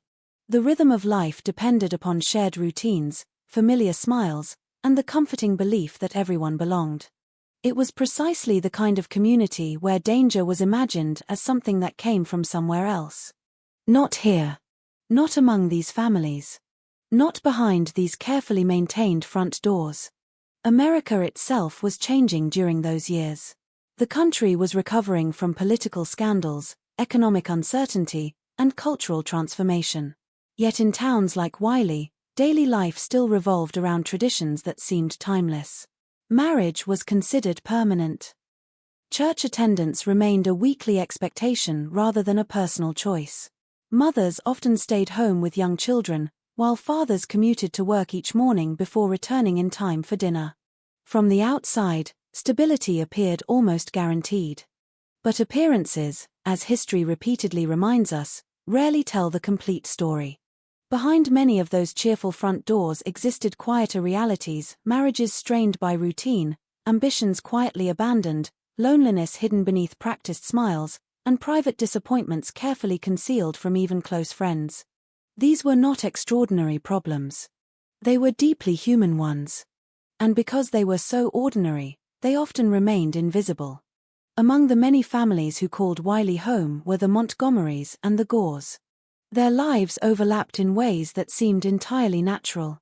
Both couples attended the same church. Their children played together. They participated in community activities. They attended gatherings where conversations revolved around school events, family vacations, and weekend plans. To anyone watching from the outside, The two households represented exactly what so many Americans hoped to build: a comfortable home, healthy children, stable marriages, and a supportive community. No one could see the fractures slowly forming beneath the surface. Candy Montgomery had a reputation for being energetic, organized, and remarkably capable. Friends often described her as outgoing and confident, someone who naturally assumed leadership when volunteers were needed. She possessed the kind of personality that filled a room without demanding attention. Whether coordinating church activities, participating in social gatherings, or managing the endless responsibilities of raising children, she projected an image of competence. People trusted her. She seemed dependable. Comfortable in conversation. Comfortable in herself. But confidence can sometimes disguise dissatisfaction just as effectively as silence disguises sorrow. Like many women of her generation, Candy lived within expectations that were rarely questioned. Be a supportive wife. Raise children well. Keep the household running smoothly. Smile through frustration. Put family first. Those expectations created structure. They also created pressure. By all outward appearances, Candy had succeeded. She shared a home with her husband, Pat Montgomery, an electrical engineer whose work provided stability for the family. Together they were raising 2 children. Financial hardship did not define their lives. Neither did public conflict. Their marriage appeared steady, predictable, ordinary. Yet even ordinary marriages can contain conversations that never happen aloud. Dreams quietly postponed. Needs left unspoken. Resentments too small to justify an argument but too persistent to disappear. Human relationships rarely collapse because of one dramatic moment. More often, they erode through countless invisible moments that seem insignificant until viewed in retrospect. Across town lived Betty and Alan Gore. Their family looked equally conventional. Alan worked in the technology industry, a field expanding rapidly during the late 1970s. His job often demanded travel, leaving Betty alone to manage the household and care for their young daughters. Motherhood consumed much of Betty's daily life. Laundry, meals, doctor's appointments, school activities. The endless cycle of responsibilities familiar to countless parents. Friends remembered Betty as intelligent and devoted to her family.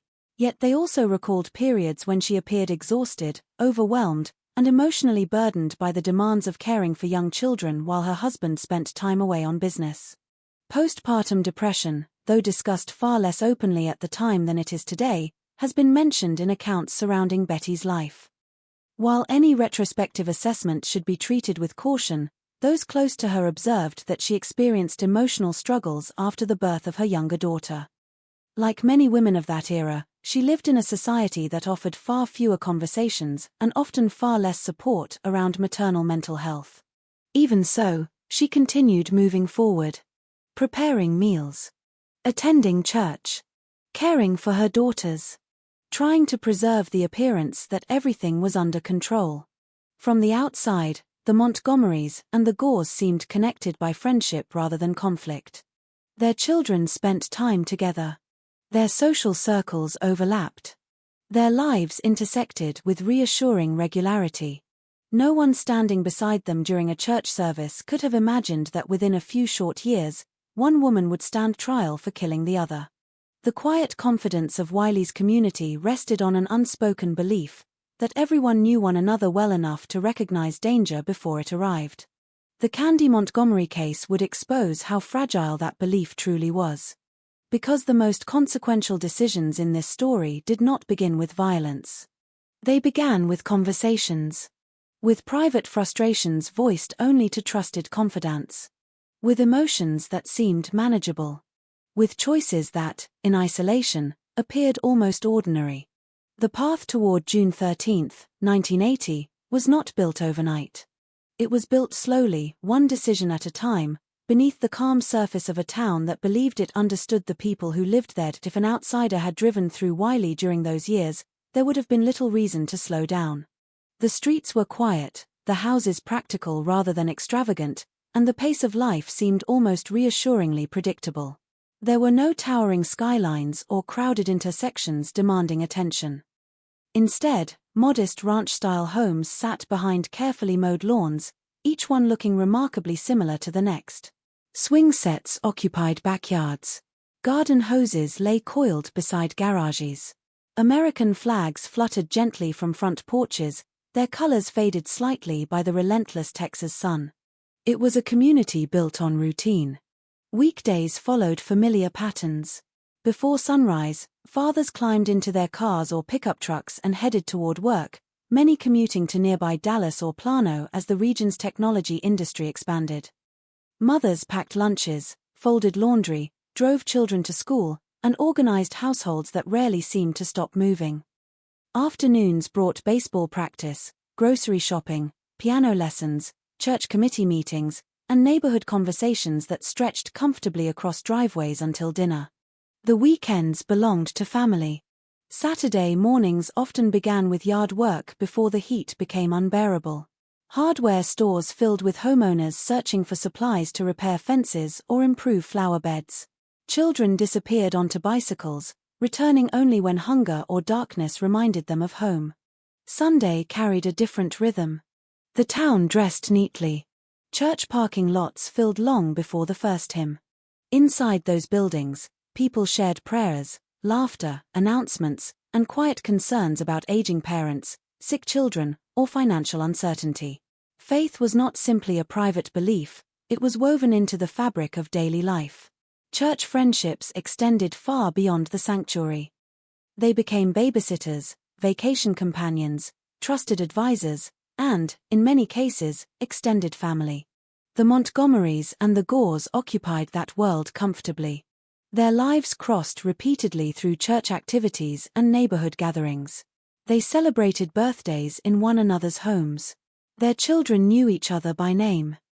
Conversations flowed easily because everyone seemed to be navigating the same stage of life, raising young families while trying to balance work, marriage, and the endless responsibilities that adulthood quietly accumulates.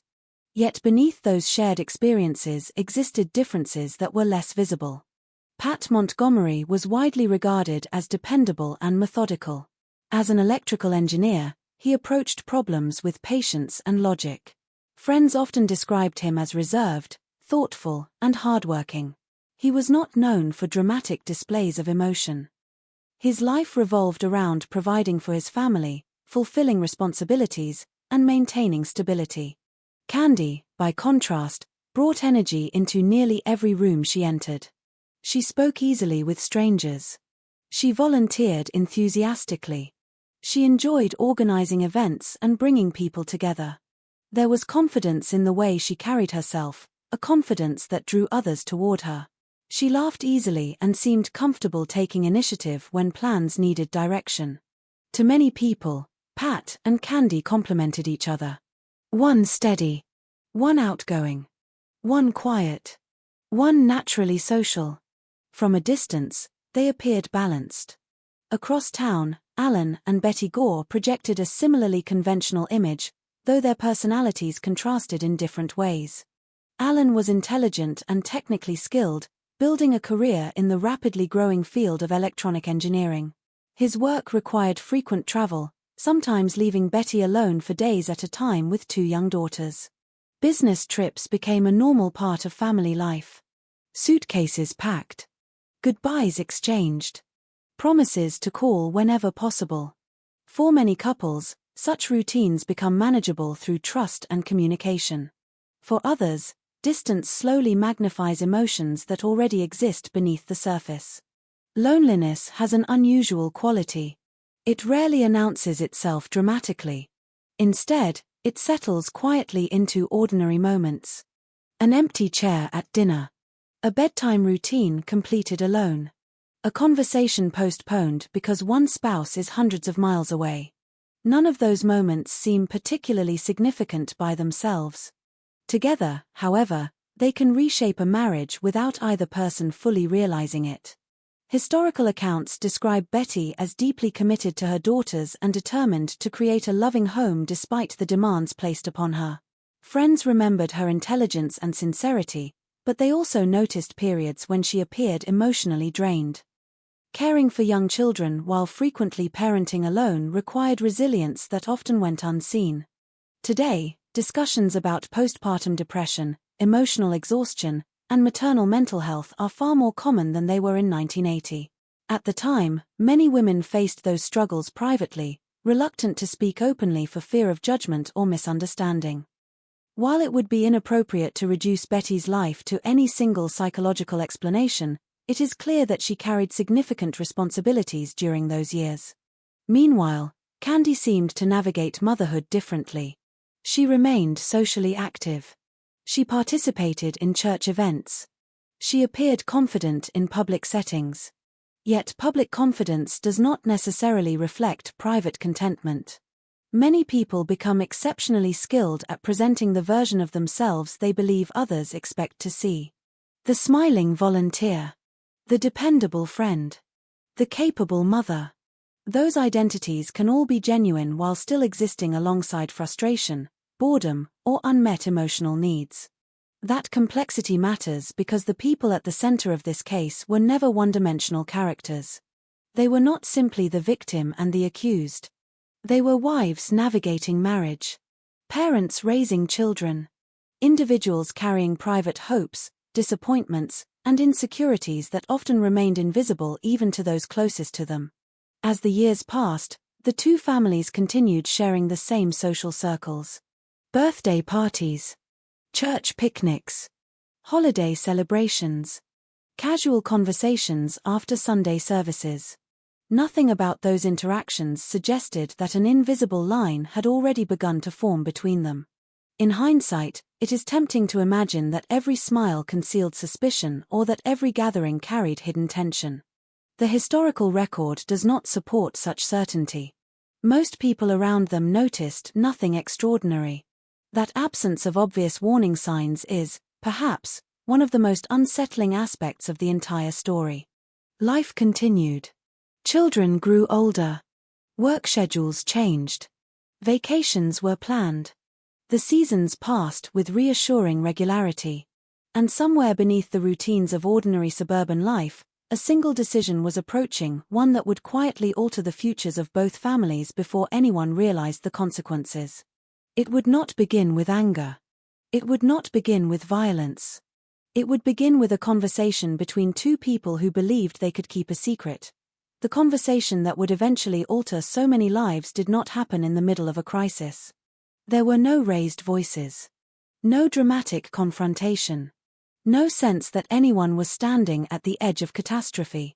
Instead, it unfolded in the quiet, almost ordinary way that life-changing decisions so often do. By the late 1970s, both marriages had settled into familiar routines. The excitement that accompanies new beginnings had gradually given way to responsibilities that demanded attention every day. Careers required time. Children required even more. Bills arrived with dependable regularity. Weekends filled with errands instead of adventure. Conversations increasingly revolved around schedules rather than dreams. None of this was unusual. In fact, it described countless households across America. Marriage, particularly after several years and the arrival of children, often becomes less about grand romantic gestures and more about partnership, sharing responsibilities, solving problems, and simply getting through another busy week. Yet even stable relationships can leave emotional spaces that neither partner fully recognizes. People do not always seek dramatic change. Sometimes they simply want to feel noticed again. To feel interesting. Desired. Heard. Those quiet longings rarely appear in family photographs, but they exist nonetheless. It was within that emotional landscape that Candy Montgomery and Alan Gore grew closer. Their friendship developed naturally through the circles they already shared. Church activities, community events, and family gatherings created frequent opportunities to talk. Neither was a stranger.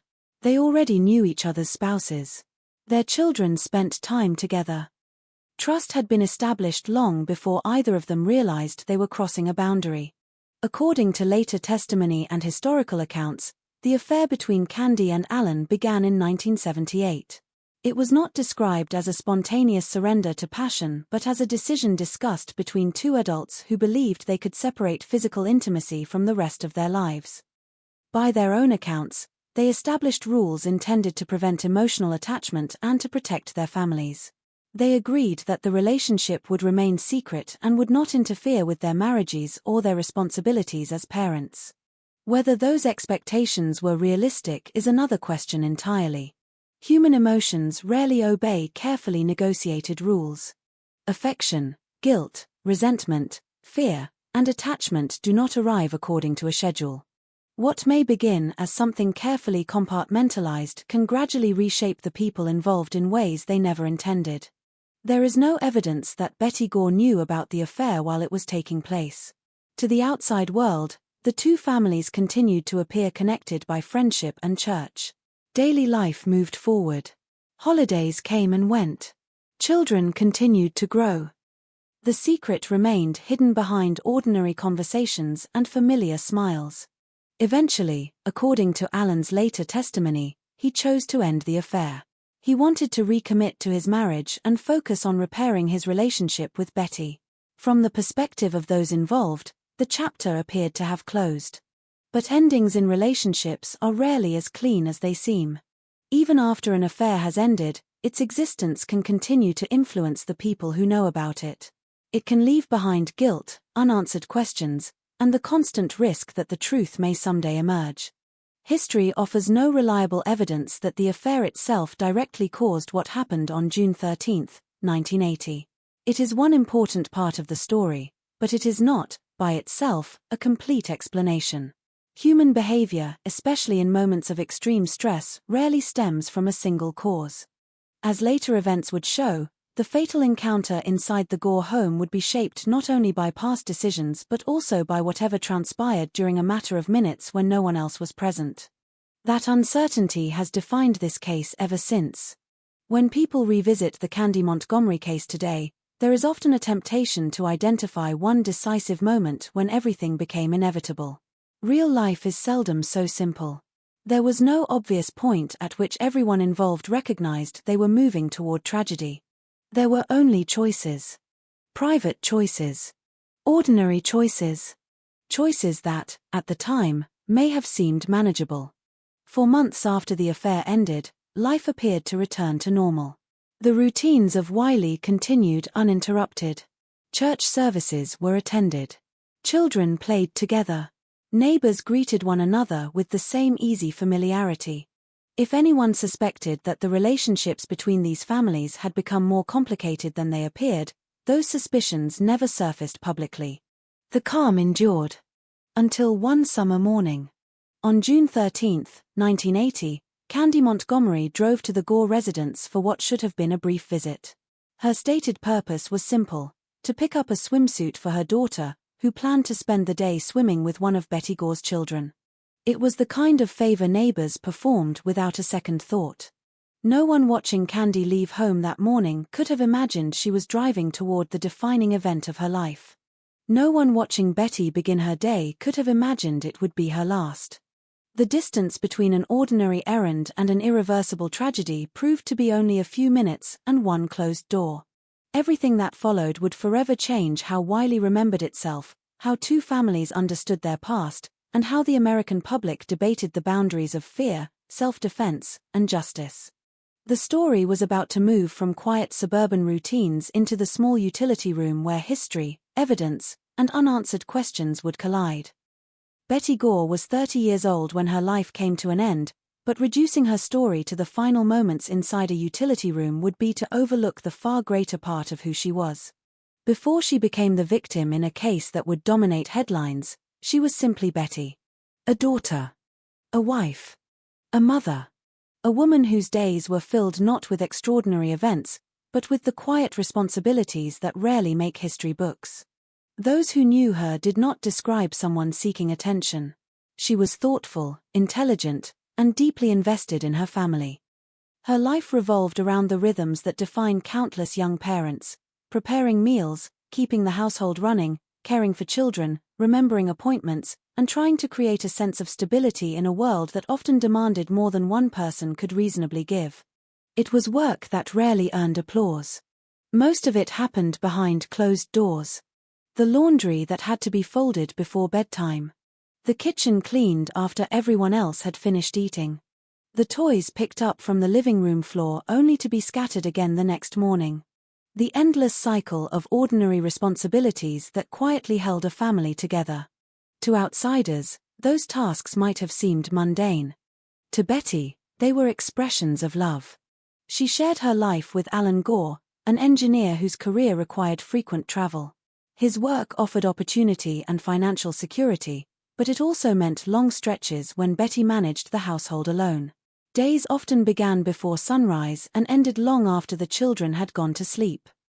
Every decision, from doctor's appointments to grocery shopping, rested on her shoulders whenever Alan was away. For many families, such arrangements become routine. Routine, however, does not necessarily mean easy. There is a particular kind of loneliness that can exist even within a loving marriage, a loneliness created not by conflict, but by absence. It grows quietly through dinners eaten alone after putting children to bed, through holidays adjusted around business schedules, and through the countless small moments when a partner simply is not there to share the weight of the day. Historical accounts suggest that Betty experienced significant emotional challenges after the birth of her younger daughter. Friends later recalled periods during which she appeared overwhelmed and deeply fatigued. Some reports have associated these struggles with postpartum depression, though any retrospective understanding must remain cautious and respectful of the limits of the historical record. What is clear is that motherhood demanded everything she had. And she continued to give it. Morning after morning. Week after week. Even when exhaustion settled behind her eyes. Even when the house felt unusually quiet after Alan left for another work trip. Even when there was no audience to notice how much effort it took simply to keep moving forward. There is a tendency, especially in stories shaped by violent crime, to divide people into simple categories. Victim. Suspect. Witness. Those labels serve the legal process, but they rarely capture the fullness of a person's life. Betty was more than the woman whose name appeared in newspaper headlines. She laughed with friends after church. She worried about her daughter's futures. She planned family activities. She celebrated birthdays. She carried hopes that would never be realized because of what happened on one June morning. Neighbors remembered a woman who cared deeply about those around her. She was not the loudest voice in a room, nor the person most eager to become the center of attention. Instead, she often expressed herself through quiet acts of care. Looking after her children, maintaining her home, and participating in her church community were not obligations she merely completed. They were parts of the life she had chosen to build. That life, however, was not without strain. Marriage is rarely visible in its entirety to outsiders. Even close friends see only fragments. They witness shared laughter at gatherings, but not private disagreements after guests leave. They see family photographs, but not the conversations that happened before or after the camera clicked. The Gores appeared, from the outside, to be navigating the same challenges as many young couples. Busy schedules. Young children. Financial responsibilities. Careers demanding time and attention. Yet beneath those familiar pressures existed realities that few fully understood. Alan's travel often left Betty carrying the emotional and practical weight of parenting alone. At times, that burden appeared heavy. Accounts from friends describe periods when she seemed tired, anxious, or emotionally drained. Such observations should not be treated as complete psychological conclusions, but they do offer a glimpse into the complexity of her daily life. Like many women of her generation, Betty lived in a culture that expected resilience almost by default. Mothers were expected to cope, to adapt, to continue. The language and support systems that exist today around maternal mental health were far less visible in 1980. Many struggles remained private. Some were never spoken aloud at all. Yet despite those challenges, there is little evidence that Betty withdrew from her responsibilities. She remained devoted to her daughters. She continued participating in church life. She maintained friendships. She kept building the ordinary days that, together, form a family's history. Those ordinary days matter because they remind us of what violence ultimately destroys. Not only a life, but routines, plans, conversations that will never happen, children who will never again hear their mother's voice, a future erased in a matter of minutes. When the public later learned that Candy Montgomery had once been involved in an affair with Alan Gore, many viewed Betty primarily through the lens of betrayal. Yet Betty's identity cannot be reduced to someone who was deceived. She was a complete person long before that secret entered her marriage. She had dreams independent of the relationships around her. She had friendships that extended beyond her role as a wife. She had a place within her community that existed because of who she was, not merely because of whom she had married. That perspective is important, because true crime stories sometimes become so focused on perpetrators and investigations that victims slowly disappear behind the evidence. In this case, Betty Gore deserves to remain at the center of her own story. Not because of how she died, but because of how she lived. She was raising two little girls who depended upon her for everything. She was building a home one ordinary day at a time. She was making plans for a future she fully expected to see. She could not have known that one routine Friday morning would become the final chapter of her life. And like everyone else in Wiley, she had every reason to believe it would be just another ordinary day. To understand Betty Gore, it is important to separate the woman herself from the tragedy that would later define her name in public memory. History has a tendency to compress lives.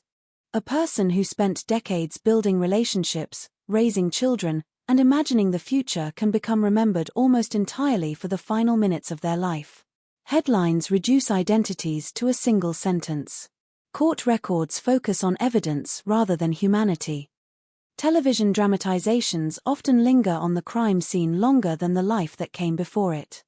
But Betty's story deserves more than that.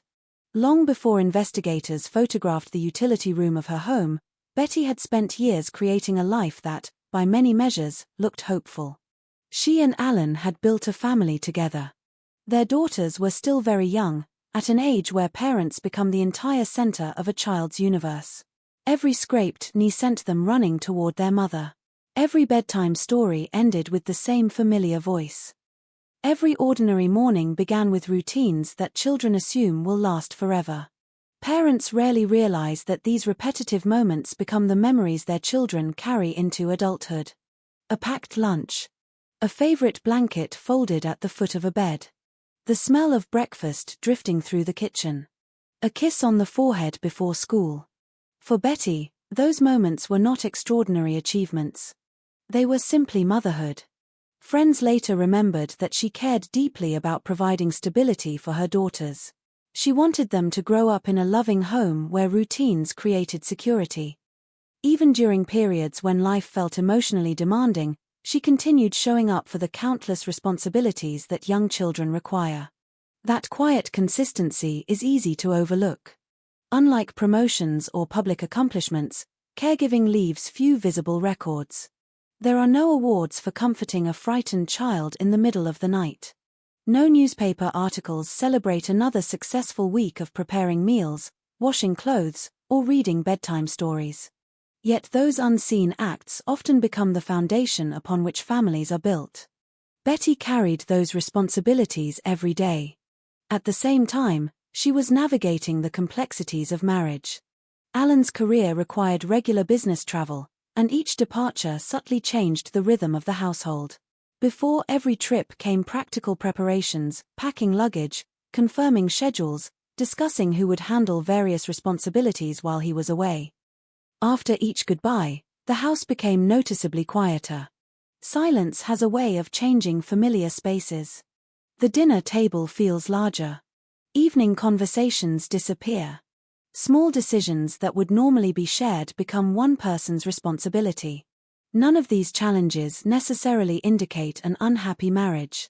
Many couples successfully navigate careers that require travel.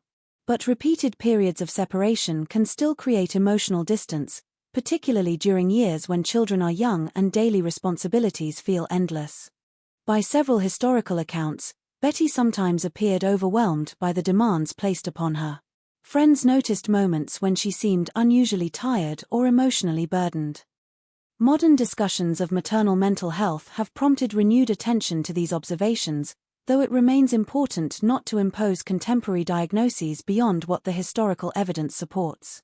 What can be said with confidence is simpler. She was carrying a great deal. Like many mothers, she often placed the needs of others ahead of her own. And like many people who quietly shoulder responsibility, much of her effort remained invisible to everyone except those who depended upon it most.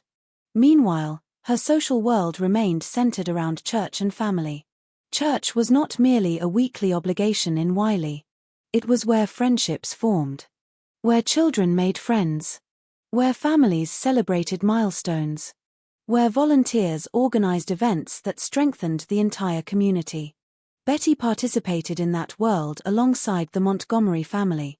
She and Candy were not strangers brought together by circumstance.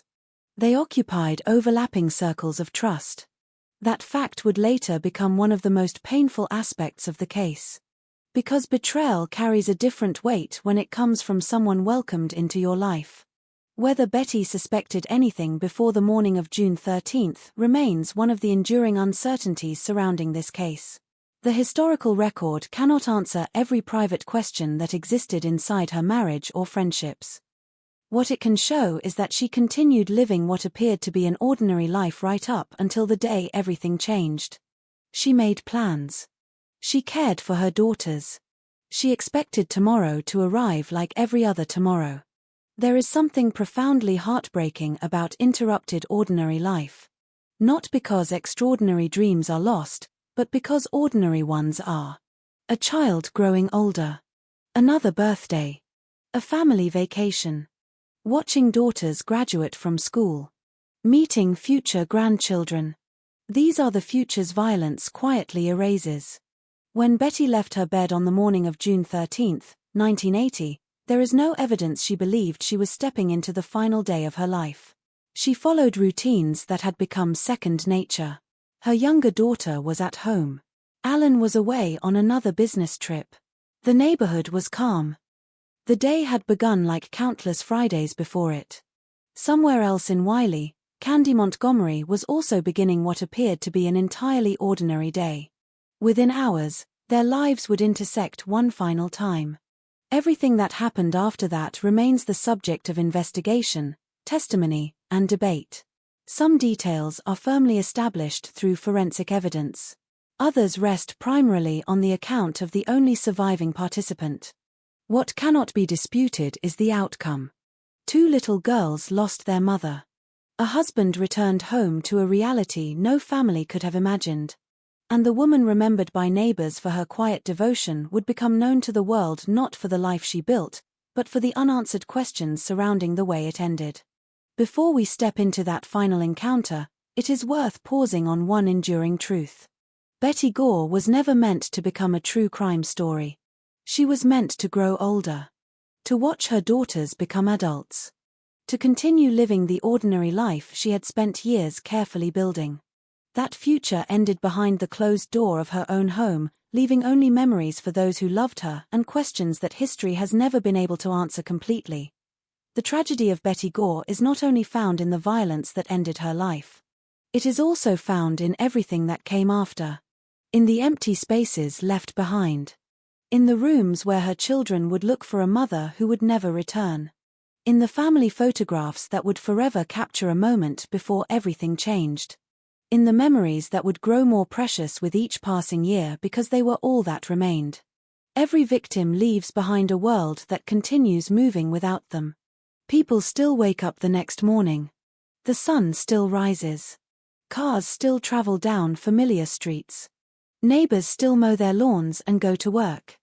But for those closest to the person who was lost, time does not move in the same way.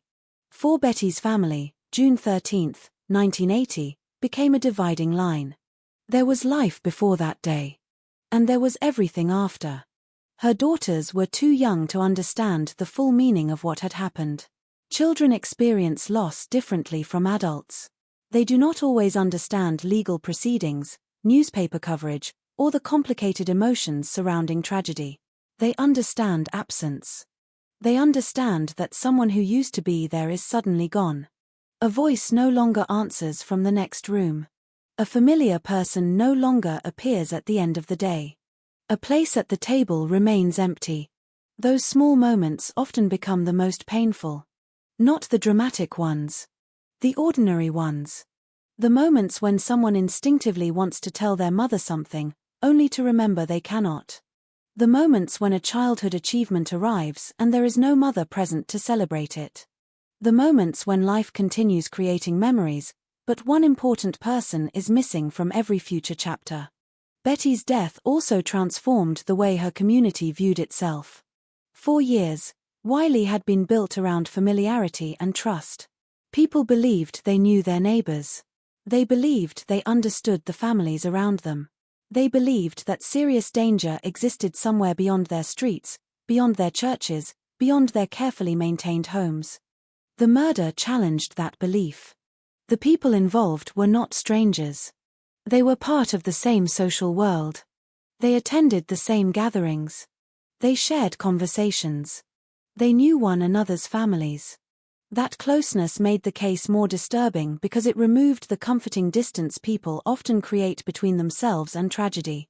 A violent crime committed by a stranger allows communities to imagine separation. A violent crime involving friends forces a more uncomfortable question. How much do we really know about the people around us? The aftermath also changed how Betty herself was remembered. As the case moved through the legal system, public attention naturally focused on Candy Montgomery, the woman accused of killing her. Reporters analyzed her personality, her appearance, her testimony, and her motivations. Television cameras followed the trial. Newspapers examined every detail. This attention is common in high-profile criminal cases. The accused becomes the subject of debate. The investigation becomes the story. The courtroom becomes the stage. And sometimes, the person who lost their life risks becoming a background figure. But Betty was not simply the woman at the center of a murder investigation. She was someone with a history that existed before the crime. She had childhood memories, friendships, personal dreams, private jokes, moments of happiness that were never recorded because nobody knew they would one day become important. She was someone who mattered to people long before her name appeared in headlines. That distinction is essential when examining true crime.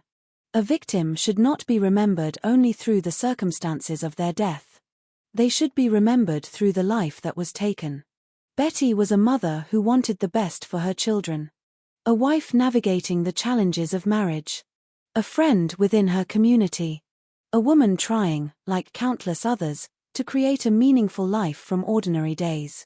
Her imperfections, struggles, and personal difficulties do not erase her humanity. They are part of it. Real people are never as simple as the roles assigned to them after tragedy. They are complicated. They have strengths and weaknesses. They make mistakes. They hope. They worry. They change. That complexity is important because the story surrounding Betty's death became dominated by questions about another person's state of mind. The trial focused heavily on Candy's fear, memories, and psychological reactions. Those issues were legally significant. But the center of the tragedy remained unchanged. Betty was gone. No verdict could restore the future she lost. No explanation could return the years she would never experience. No legal argument could undo the impact on the children who would grow up without her. The justice system could only answer a specific question, whether the state had proven guilt beyond a reasonable doubt. It could not repair grief. It could not erase trauma. It could not give a family back the person they loved. Decades later, people continue discussing whether Candy Montgomery acted in self-defense or whether the violence exceeded any reasonable response. That debate remains central to understanding the case. But alongside that debate, another truth must remain visible. Before there was a trial, there was a life. Before there was a crime scene, there was a home. Before Betty Gore became a name associated with one of America's most controversial homicide cases, She was a woman who woke up each morning believing she had more time. She believed there would be another breakfast, another conversation, another ordinary Friday. She believed the future was still waiting for her. And perhaps that is what makes the case so haunting. Not only that violence occurred, but that it interrupted a life that had been quietly unfolding in the most ordinary way. A life that, like all lives, was made of small moments. Moments that seemed insignificant while they were happening. Moments that became priceless once they were gone. As the story moves toward June 13, 1980, the focus will shift from who Betty was to what happened inside her home that morning. The evidence would later reveal a scene of extraordinary violence. The courtroom would later examine conflicting versions of events. But before entering that room, we must remember the person who was inside it. Betty Gore was not a headline. She was not a case number. She was not merely the victim in someone else's story. She was a person whose life had value long before the world learned her name. The morning of June 13, 1980, arrived in Wiley, Texas, carrying the same familiar promise as any other summer day. The sun climbed higher over quiet streets. The heat that would later settle heavily over the neighborhood had not yet reached its peak. Families moved through their routines without knowing that one ordinary Friday would become permanently etched into American criminal history. For most people in Wiley, it was simply another day. A day for errands. A day for work. A day for children to make plans and parents to organize the endless details of family life.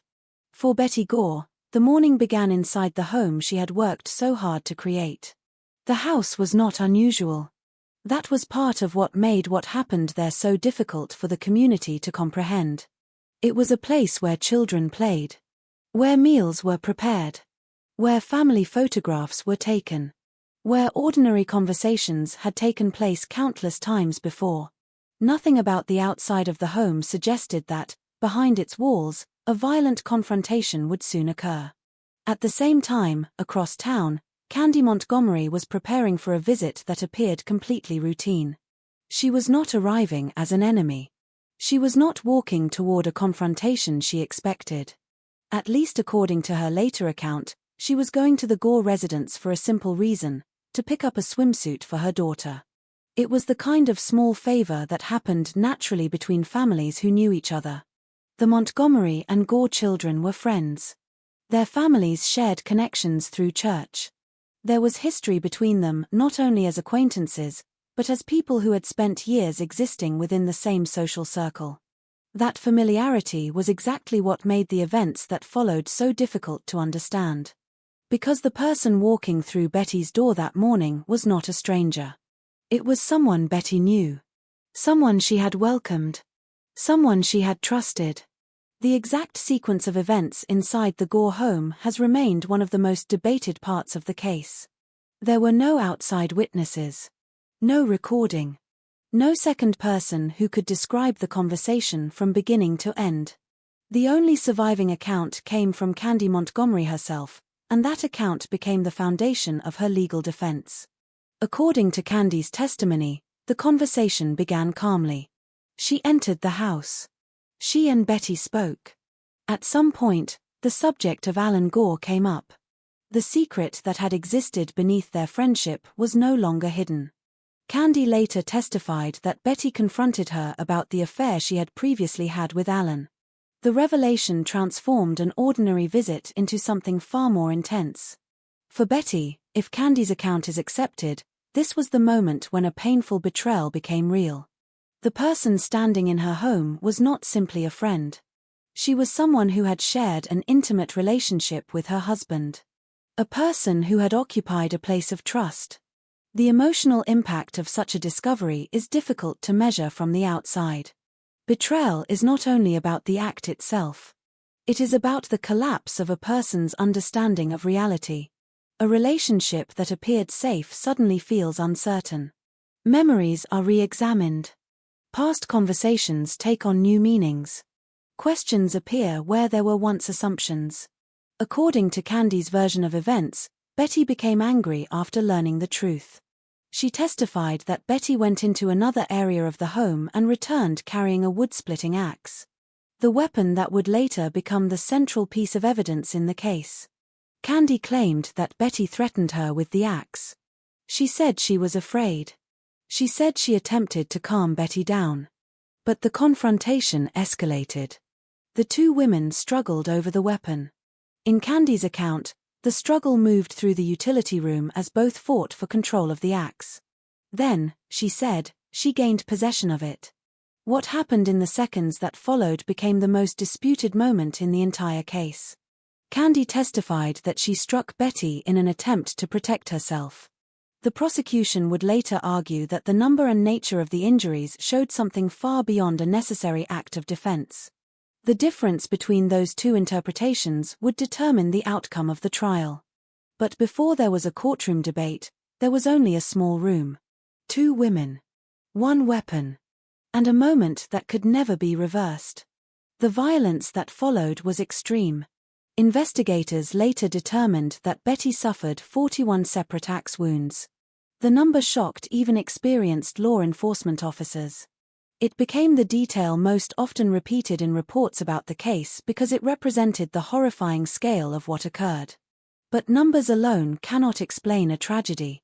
They cannot reveal fear. They cannot reveal thought. They cannot show what happened emotionally in the moments between each action. They only reveal the physical result. The room itself became a silent witness. A place where every mark, every stain, and every piece of evidence would later be examined in an attempt to reconstruct those final moments. The investigators who arrived afterward would not see the relationship between two women. They would see a crime scene. They would see evidence. They would see a life that had ended violently. And they would begin asking the questions that would define the case. Was this an attack? Was this a desperate act of survival? Was there a moment when self-defense became something else? Or would no one ever truly know what happened inside that room? After the violence ended, Candy left the Gore residence. Betty remained behind. The two paths that had crossed through friendship, secrecy, and conflict separated forever. One woman would eventually stand before a jury. The other would never tell her side of the story. That imbalance would become one of the most important elements of the entire case. Because in criminal investigations, evidence can tell investigators what happened physically. But understanding why it happened is often far more difficult. The house on that quiet Texas street had changed forever. The same rooms that once held family conversations now contained the evidence of a tragedy. The same neighborhood that once measured time by school schedules and church events would soon measure it by police visits, questions, and rumors. And as the afternoon moved forward, the outside world had no idea that inside one ordinary home, a crime had already taken place that would continue to divide opinion for decades. The next question was no longer what happened. The next question was, who would discover it? After the confrontation inside the Gore home ended, the silence that followed was almost impossible to imagine. Only moments earlier, the house had been a place of ordinary family life. A place where children had laughed, where meals had been prepared, where conversations about everyday concerns had filled the rooms. Now it held the aftermath of unimaginable violence. The transition from normality to tragedy had happened so quickly that it almost seemed impossible. A simple visit had become a confrontation. A confrontation had become a struggle. A struggle had become a death. And when it was over, there was no way to return to the life that existed before. Candy Montgomery left the house that afternoon. According to her later account, she believed she had acted to save herself. She would eventually tell investigators and jurors that she had been terrified, that she had feared for her life, and that her actions were a reaction to an overwhelming moment of danger. But the physical reality left behind inside the home created immediate questions. The violence was severe. The weapon was clear. The victim was clear. And the person responsible was no mystery. This was not a case where investigators spent months searching for an unknown attacker. There was no question about whose hands had held the axe. The question was far more complicated. What was happening inside Candy Montgomery's mind during those moments? What did she believe was happening? And did her actions match the danger she believed she faced? Those questions would not be answered that afternoon. They would wait for a courtroom. But first, someone had to discover what had happened. At the time, no one outside the home knew that Betty Gore was dead. Life around the neighborhood continued. Cars passed along familiar streets. Neighbors carried out normal Friday routines. The world outside the house remained completely unaware that one family had already entered a nightmare. The first person to raise concern was Alan Gore. He was away on a business trip when he attempted to contact his wife by phone. When Betty did not answer, he initially had no reason to assume something terrible had happened. Missing a phone call was not unusual. People became busy. Children needed attention. Household responsibilities interrupted conversations. But as time passed, concern began to grow. Betty was not someone who would casually disappear.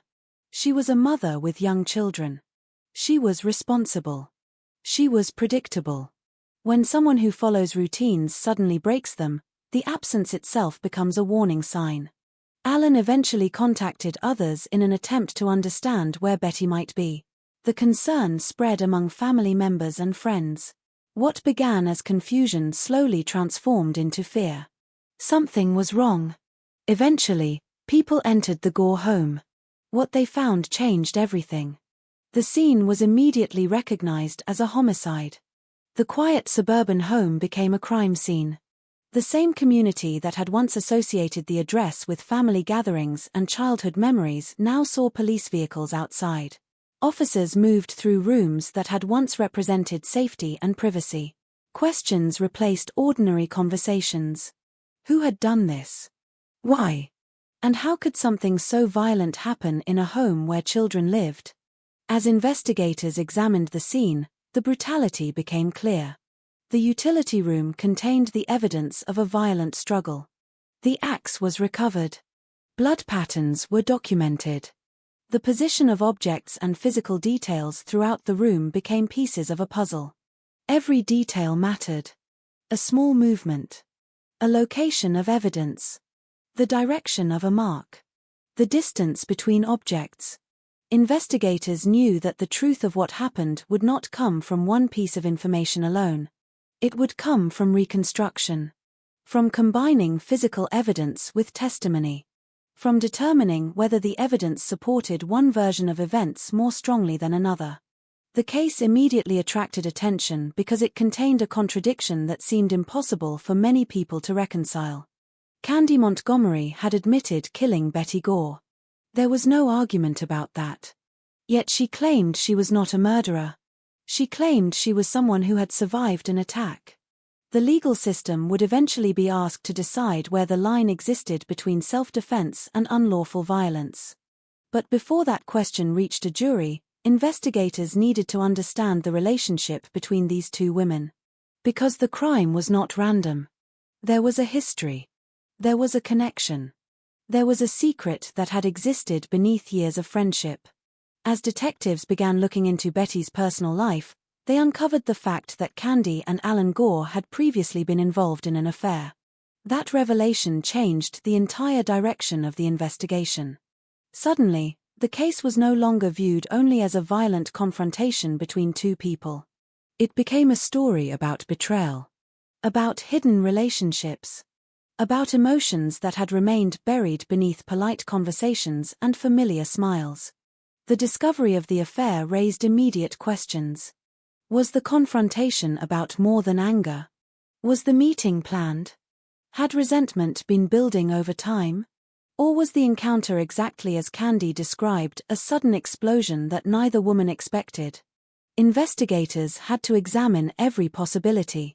The fact that Candy and Betty knew each other made the case more complicated, not less. Strangers leave behind fewer explanations. Friends leave behind more questions. Because when violence happens between people who know each other, investigators must examine not only what happened physically, but what existed emotionally before it happened. The relationship itself becomes evidence. The past becomes relevant. Every conversation, every interaction, every hidden detail may contain meaning. And in this case, the past was filled with contradictions. Candy had once been welcomed into Betty's life. She had spent time with her family. She had shared the same community. Yet she also carried a secret that directly involved Betty's marriage. A secret that, once revealed, could change the meaning of every previous interaction between them.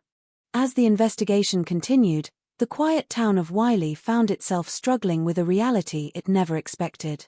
The person accused of killing Betty was not an outsider. She was someone many people recognized. Someone they had greeted. Someone they had trusted. That familiarity made the case feel deeply personal. People searched for explanations because accepting the reality was difficult. How could two women from the same community become connected by such violence? How could a friendship become a crime scene? How could a person known for being a mother, neighbor, and church member become the center of a murder investigation? The answers would come slowly. Through interviews. Through evidence. Through a trial that would eventually place every detail under public examination. But before the courtroom, before the arguments, before the verdict, investigators faced their first challenge. Understanding what truly happened in the moments when Betty Gore and Candy Montgomery were alone. Because behind the closed door of that utility room existed the central mystery of the entire case. One woman was dead. One woman survived.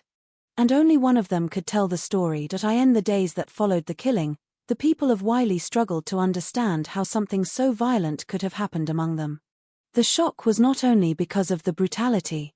It was because of the familiarity. The name of the victim was not connected to a distant neighborhood or an unknown family.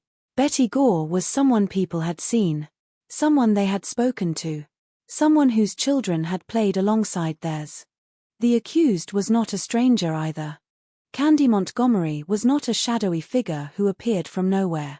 She was a woman many residents recognized from church gatherings, community events, and everyday conversations.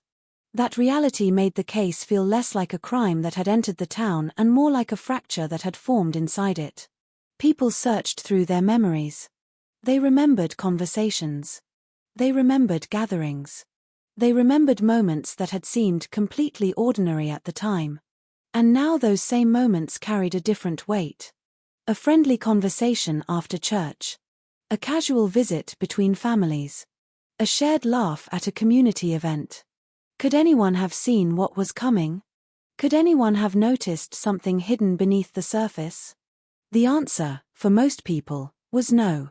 Because human relationships rarely reveal their deepest problems to outsiders. A marriage can appear stable while private struggles exist behind closed doors. A friendship can appear genuine while secrets remain hidden. A person can appear calm while carrying emotions that no one else understands. That was one of the reasons the Candy Montgomery case became so difficult for the public to process. There was no obvious villain standing at the beginning of the story. No stranger lurking in the darkness. No clear warning sign that everyone had ignored. Instead, there were ordinary people making ordinary decisions until those decisions eventually led somewhere no one expected. As investigators continued working through the evidence, they focused on reconstructing the final moments between Candy and Betty. The challenge was that reconstruction could only go so far. Physical evidence could establish certain facts. It could show the location of the struggle. It could confirm the weapon used. It could reveal the extent of the injuries. But evidence could not answer the questions that mattered most. What did Betty feel in those final moments? What did Candy believe was happening? At what point did the struggle become fatal? At what point did fear become anger? At what point did survival instinct become something else? Those questions would become the foundation of the legal battle ahead. The prosecution would eventually present one interpretation of the events. They would argue that the level of violence demonstrated an intentional act that went beyond self-defense. The defense would present another. They would argue that Candy had been placed in a life-threatening situation and that her actions occurred during a moment of extreme psychological distress. The difference between those two versions was not simply about what happened. It was about why it happened. And motive is often the most difficult part of any homicide case. Because actions can be observed. Intent cannot. A person can raise a weapon. A person can strike. A person can cause a death. But understanding what was happening inside the person's mind during those moments requires interpretation. That interpretation would become the battlefield of the courtroom. Before that battle began, however, investigators needed to understand the events leading up to June 13th. They looked into the relationship between Candy and Alan Gore. They examined how the affair began, how long it lasted, how it ended, and whether the hidden relationship provided a possible motive for violence. The discovery of the affair changed the way many people viewed the case. For some, it created a straightforward explanation. A betrayal was revealed. A confrontation followed. A woman died. For others, the situation was more complicated. They believed the emotional circumstances surrounding the encounter could not be ignored. An accusation of betrayal can produce powerful reactions: anger, shock, grief, humiliation, fear. But intense emotion alone does not explain everything. The central question remained: what exactly happened in the moments after the truth was revealed? Because if Candy's account was accurate, the killing was the result of a desperate attempt to survive. If prosecutors were correct, the confrontation was something much more deliberate. Two completely different stories existed, and only one person remained alive to tell hers. That imbalance would follow the case from the investigation room to the courtroom. Every statement Candy made would be examined carefully. Every detail would be questioned. Every inconsistency would become important. Because in a case without another living witness, the credibility of one person could determine the fate of another. Meanwhile, Betty's family was left facing a reality that no investigation could repair. Questions about motive and evidence filled newspapers and courtrooms. But behind those discussions was a much simpler truth. A family had lost someone they loved. Children had lost their mother. A husband had lost his wife. A community had lost the sense of safety it once believed was permanent. The legal process would eventually determine whether Candy Montgomery was guilty under the law. But long before a jury heard the case, the people closest to Betty had already experienced the most devastating consequence. They knew she was gone. Nothing that happened afterward could change that. As the investigation moved forward, the case became larger than the small Texas community where it began. Reporters arrived. Public attention increased. The details became known beyond Wiley. The names Candy Montgomery and Betty Gore entered the national conversation. And with every new detail, the same question returned again and again. How could an ordinary summer morning end with one woman dead and another fighting for her freedom? The answer would depend on what happened inside that room. But to understand the room, investigators first had to understand the people who entered it. Because the axe was only the final object in the story. The real beginning was much earlier. It was in the choices made before that day. The secrets kept. The emotions ignored. And the fragile boundaries that existed between friendship, betrayal, fear, and violence.